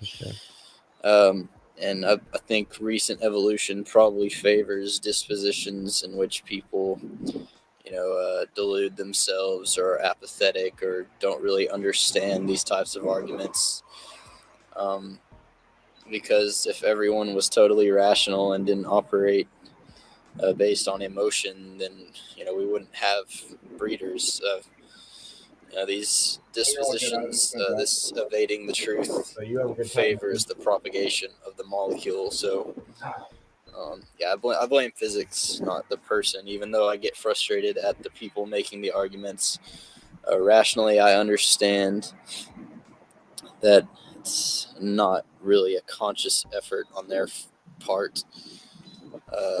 It's just natural reaction. I think maybe the machine just needs a particular input to give the correct output, and some of the machines maybe just aren't capable of ever putting out the correct output, and that's when legislation would come into play. Once you could get a majority or some kind of power structure in which the people in power understand these arguments and why propagating our species isn't a good thing, then the people who won't grasp the arguments would just have to be coerced into playing ball. I've also heard that our value judgment favors suffering and doesn't take into play pleasure. Pleasure is a good thing. It alleviates tension. It's valuable, but it's temporary and it's not ideal. Pleasure is good once existence and the struggle and the need for things that would give us pleasure has already been thrust upon you, but an ideal state is never having been forced to play and need things that would give us pleasure in the first place. The fact that food tastes good isn't really a good reason for propagating hunger. We recognize the risk of putting a child or thrusting a child into existence. That's not to say that all children will be despondent or miserable throughout their existence, or even a majority will. But you do a cost-benefit analysis. Some risks you take because there's a potential, there's a great potential involved. Birth is an unnecessary risk. It always ends the same way. And if you refrain from it, there's not really any real loss. The non-existent child isn't suffering or deprived, so it's pretty fail-safe. The fact that people fear death or want to live also isn't really a good counter-argument against antinatalism. A sense of nothingness or a fear of there being no humanity of death is only a mechanism designed to keep people from, performing acts that would not be conducive to their survival or propagation of their genes. But death is only scary when you've been thrust into life. People who haven't had to experience life don't fear death or anything else for that matter. Humanity's our eventual extinction is inevitable, and I would propose that we would exit gracefully, and there's no real loss for the children who could have been but weren't. So I just acknowledge that an ideal state would be the state of non-existence. It's the state we all go back to, and never having scattering of atoms, my brother. Experienced the need between the two non-existing, the before birth and after death. There's no real loss involved there. So, yeah. A lot of people view this response as too defeatist and rash. In regards to it being defeatist, I can agree with that. Sometimes defeatism is a rational response. When you recognize that there really is no point to playing the game, it's more rational than to just be honest about that than to try and construct some baseless, substanceless sense of meaning and purpose that really doesn't justify the means. So I don't see any rashness involved in not breeding, because again, we're not forfeiting anything real.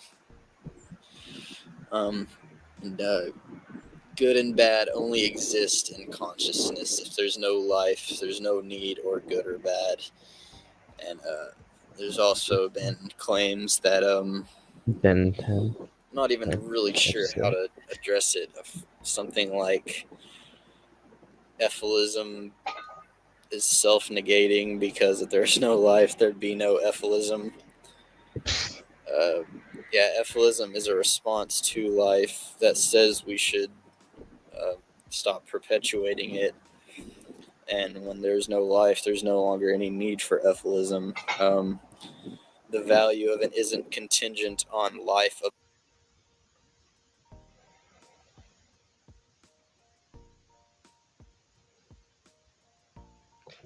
Colin, get out of here. Because you're just like sitting here working out and huffing. It's kind of annoying me.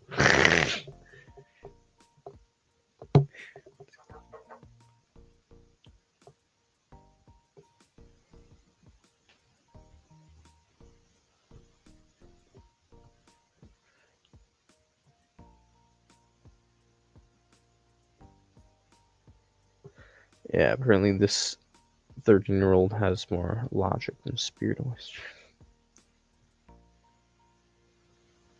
I am older than my brother by like a year and a half.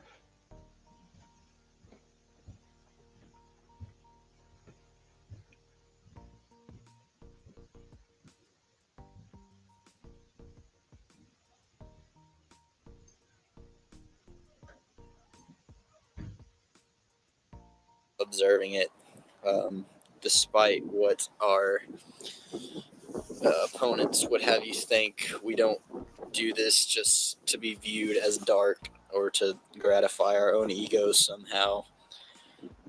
If our ultimate goal is no more sentient life, it's pretty apparent that we're not too concerned with being remembered or revered by anyone. And I'd also just like to address the whole loving parent thing. We love our children, and we're selfless and this and that, and it's all about love. If it was really about love, if it was really ever selfless, you would spare the child the deprivation and the hopelessness that comes along with existence.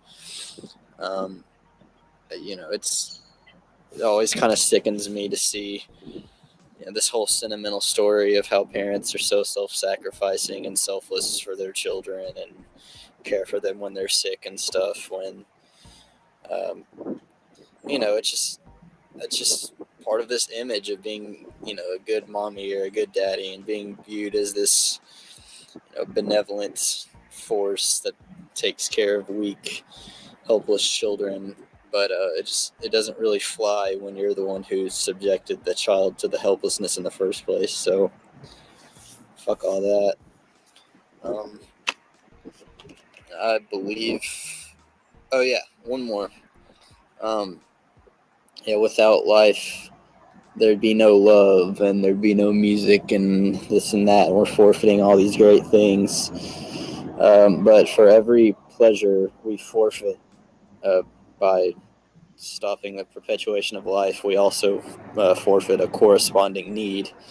Yeah, we don't get to taste yummy food anymore, but nobody's hungry. Now we don't get to love anymore, but nobody's lonely. Nobody's in need of someone to love them.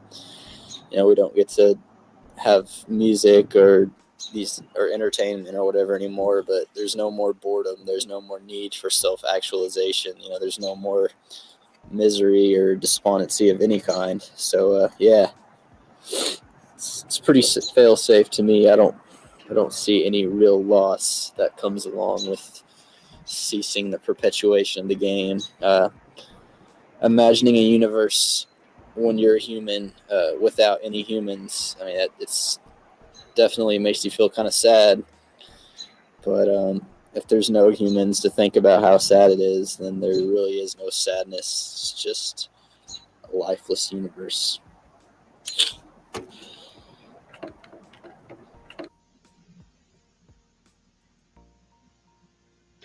He's kind of right. You know why he's kind of right? Because Evangelism's kind of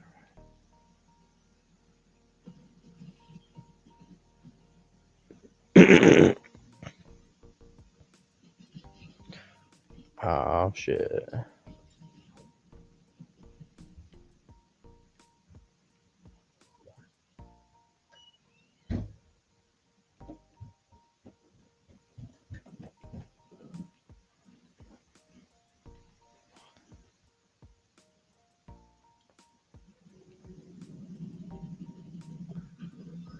I should upload that clip and translate it in English. Yeah, man.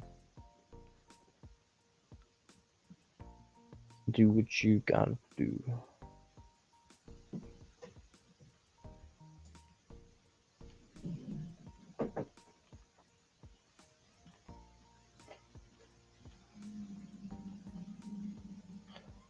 Obamacare. It's two guys over here.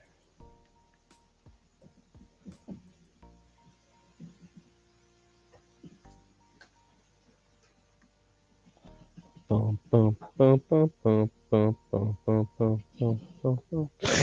I missed everything. Beanie-doo, beanie-doo, beanie-doo.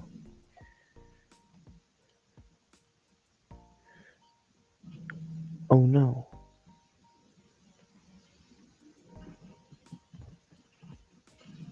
Oh, I'm gonna come.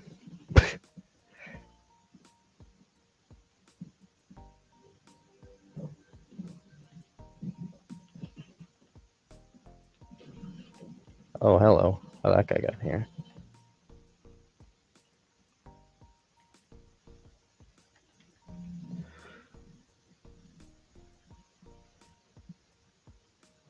Exactly. Sack of shit is interesting until you open it. Stage of life, in a way.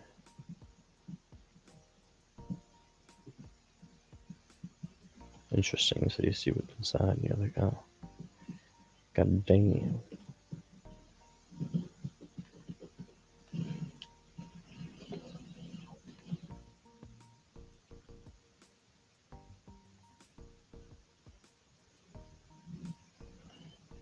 Oh shit, I should use that.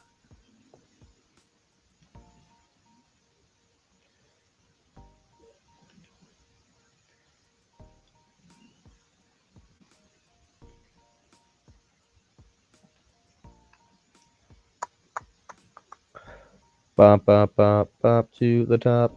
You may wonder why that song just popped into my head. I'm also wondering why that song popped into my head.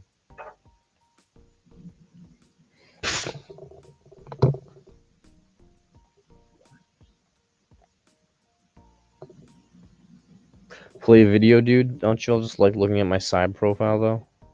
Fine.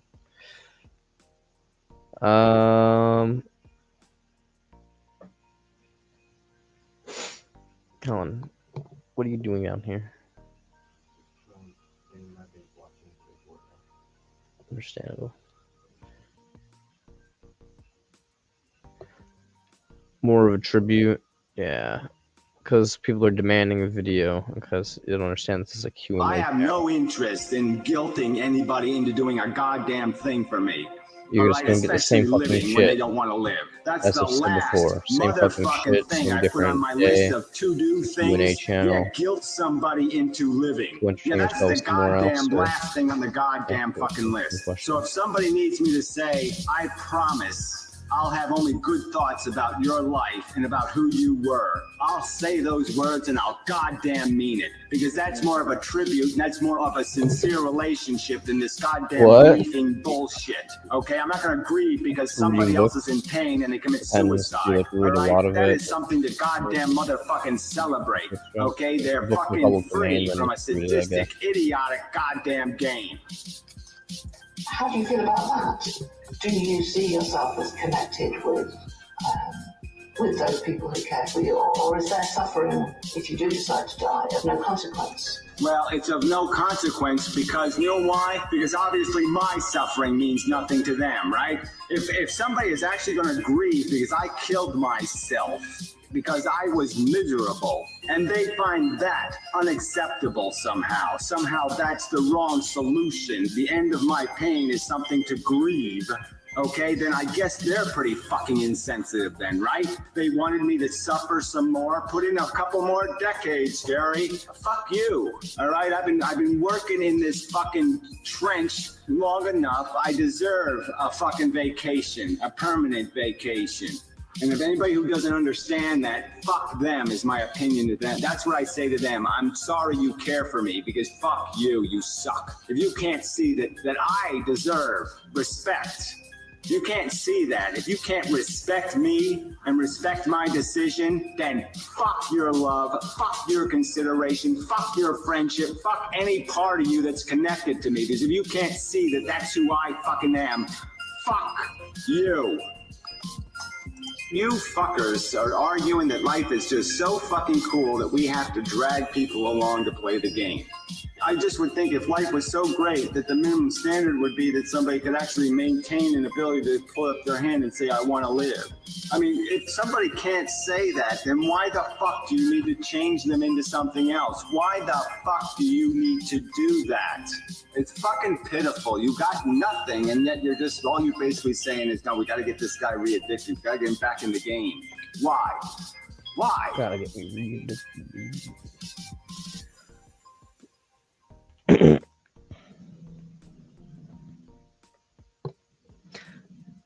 Funky music. Boom. No. I have no interest. Listen, I haven't seen this video in a while. It doesn't exist in your own creation. Well, come. You create the need by existing. It doesn't exist before you exist. It exists when you exist. That's the problem with this life game.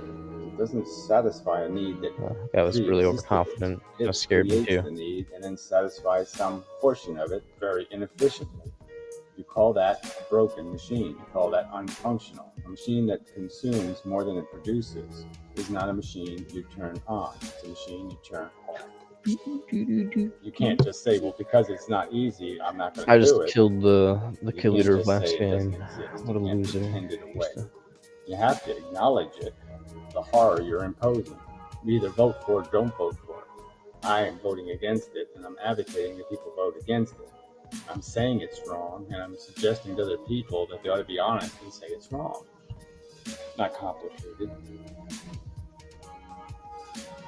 Wrongs are easily identified in positions of harm, in positions of a negative consequential impact on sentient beings. Sentient beings experiencing negative sensations, if you precipitate that happening for no benefit, like no greater number of sentients are spared suffering, then you committed a wrong.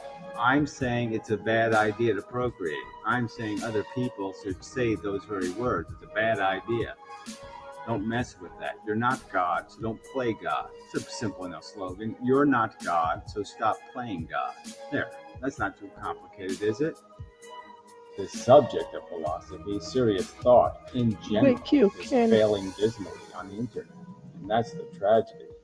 What I'm saying is that if anybody ever did take this philosophy stuff seriously, if there was a fair and open and honest debate of this subject, it's going to kick ass. Are you going to make the accusation that I'm propagandizing heavily?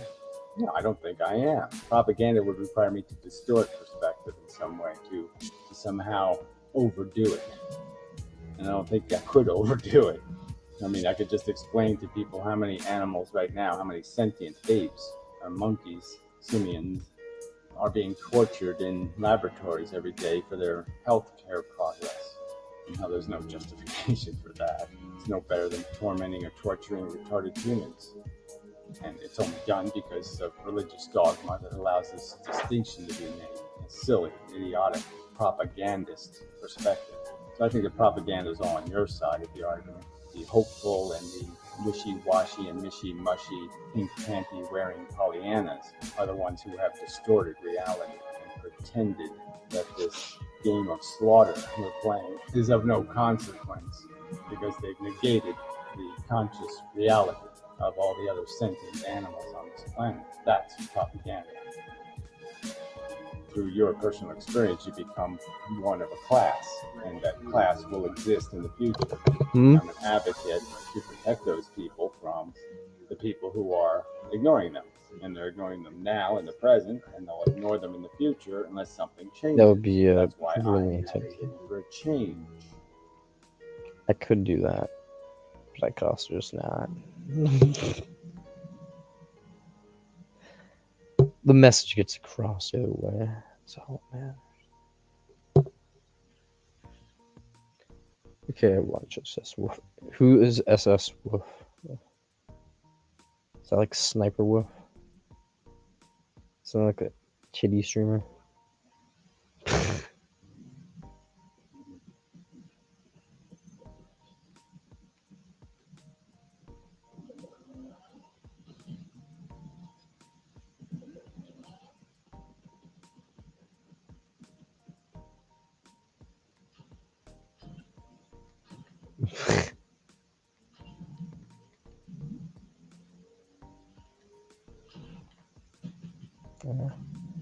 Hey, go back, you fucker.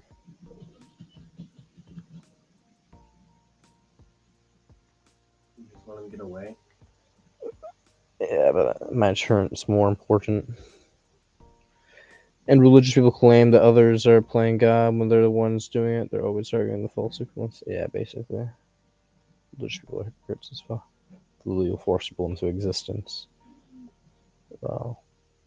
Saying that, like, making any claim to do interactions with another person's life is playing God, yet they'll really bring people here to die. It's like, okay. Hypocrites. So I don't really take religious people seriously anymore. They're just kind of too dense. Where's this fucker? Scared. I'm just gonna hide over here.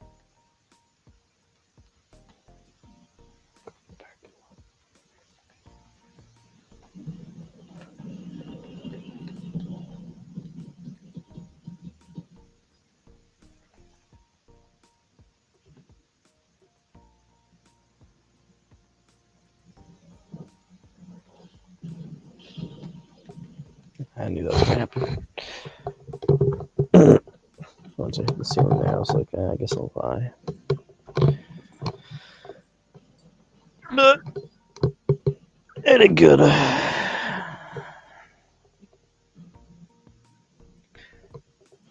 I am now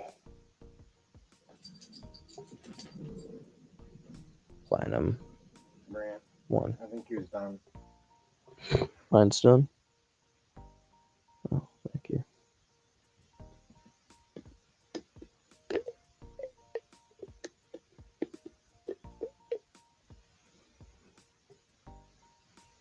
No more hole. No more hole. We have about 15 grams left.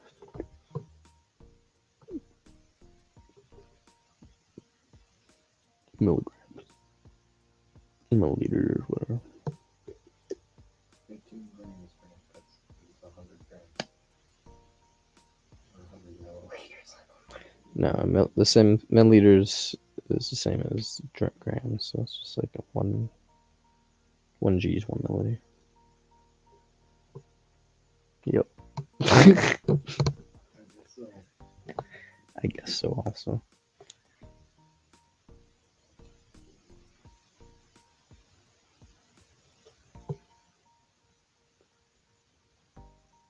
Approximate volume.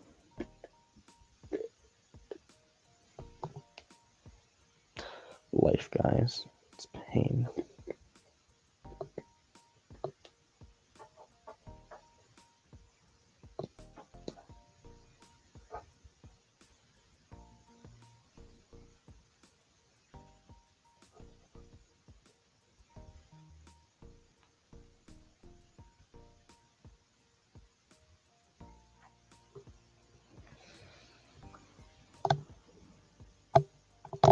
What's the G? My G. Let me see. It's kind of gay. Do we have a purpose? Our purpose is just to get more complicated? Purpose in just becoming more complicated. Come on, the game is all Yes, about we our can finally desire. destroy ourselves. That's all it is. It's a chasing desire game. And it's all contrived through evolution by a damn molecule, you dumbasses. Consumption, reproduction, for no end. There's no end here. There's no purpose here. It's a mechanical process, like fire or like any other chemical process. Once it starts, well, boom, it's going to keep going until it runs out of fuel. This is just so reckless. We're a type of fire. We're a forest fire. We're a chemical reaction that's going to keep on happening because this one cell acquired the ability to reproduce itself. There was a suitable environment and nothing killed it in any one stage of its existence. And so it's just going to keep doing this shit until, you know, it runs into some kind of brick wall, and the brick wall won't have anything left to consume.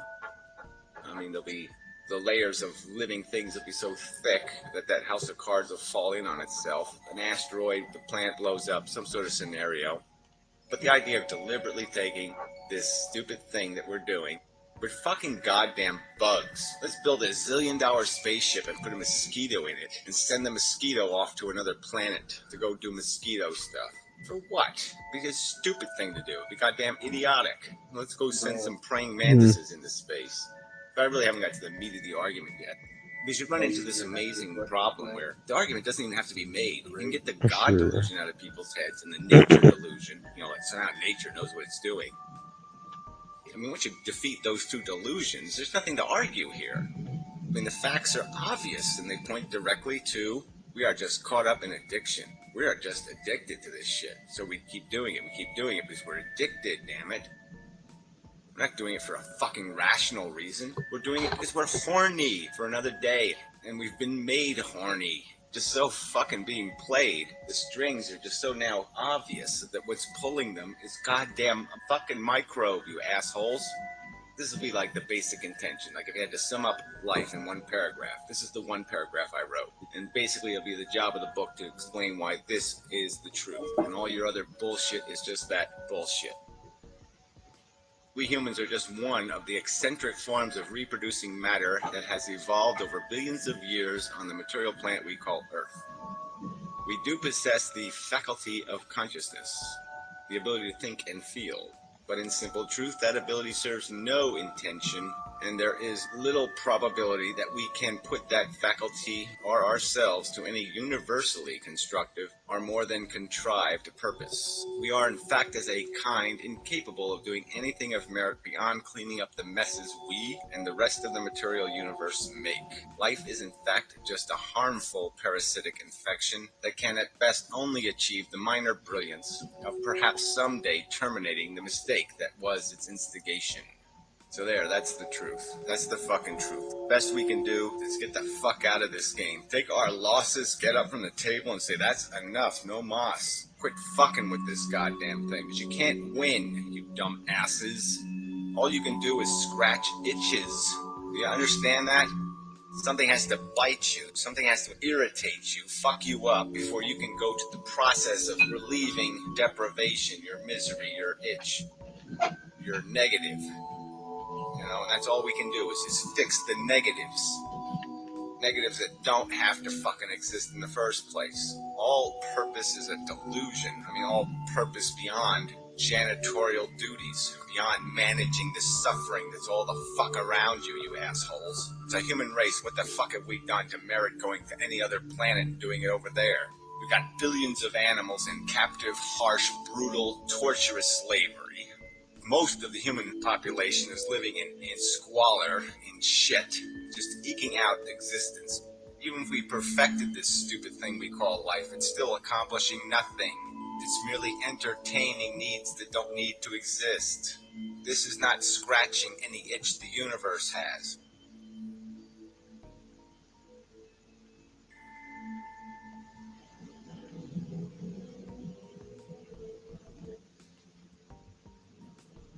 There's no fucking truth out there in the universe any different than the truth that's right here, right in front of your fucking faces. So we can break through that tree. Life is stupid.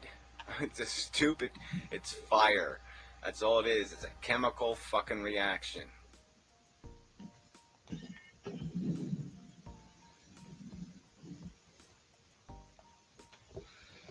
Ray, you should just use those. That'll get your shield out. Yeah, yeah.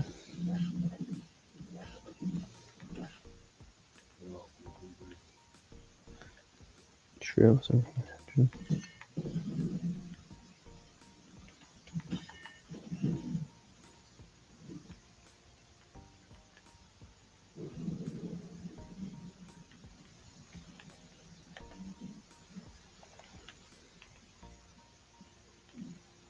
I think I hear someone. Find out. Yep, I do. Come at me, coward. I know you don't want me here. Okay, they're fighting each other. This is actually a good time to...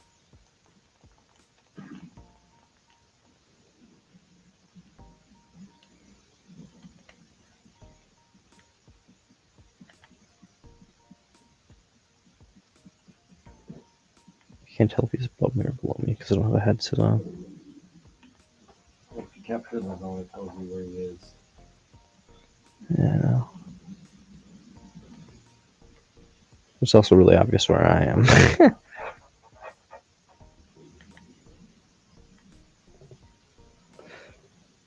Steve Brown. Oh, Steve Brown.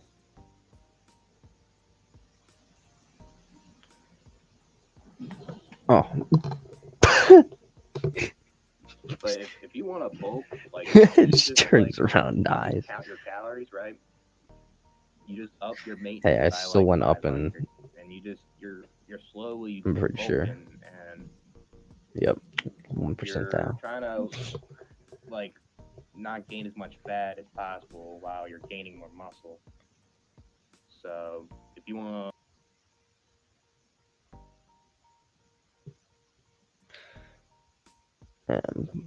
Bored of streaming.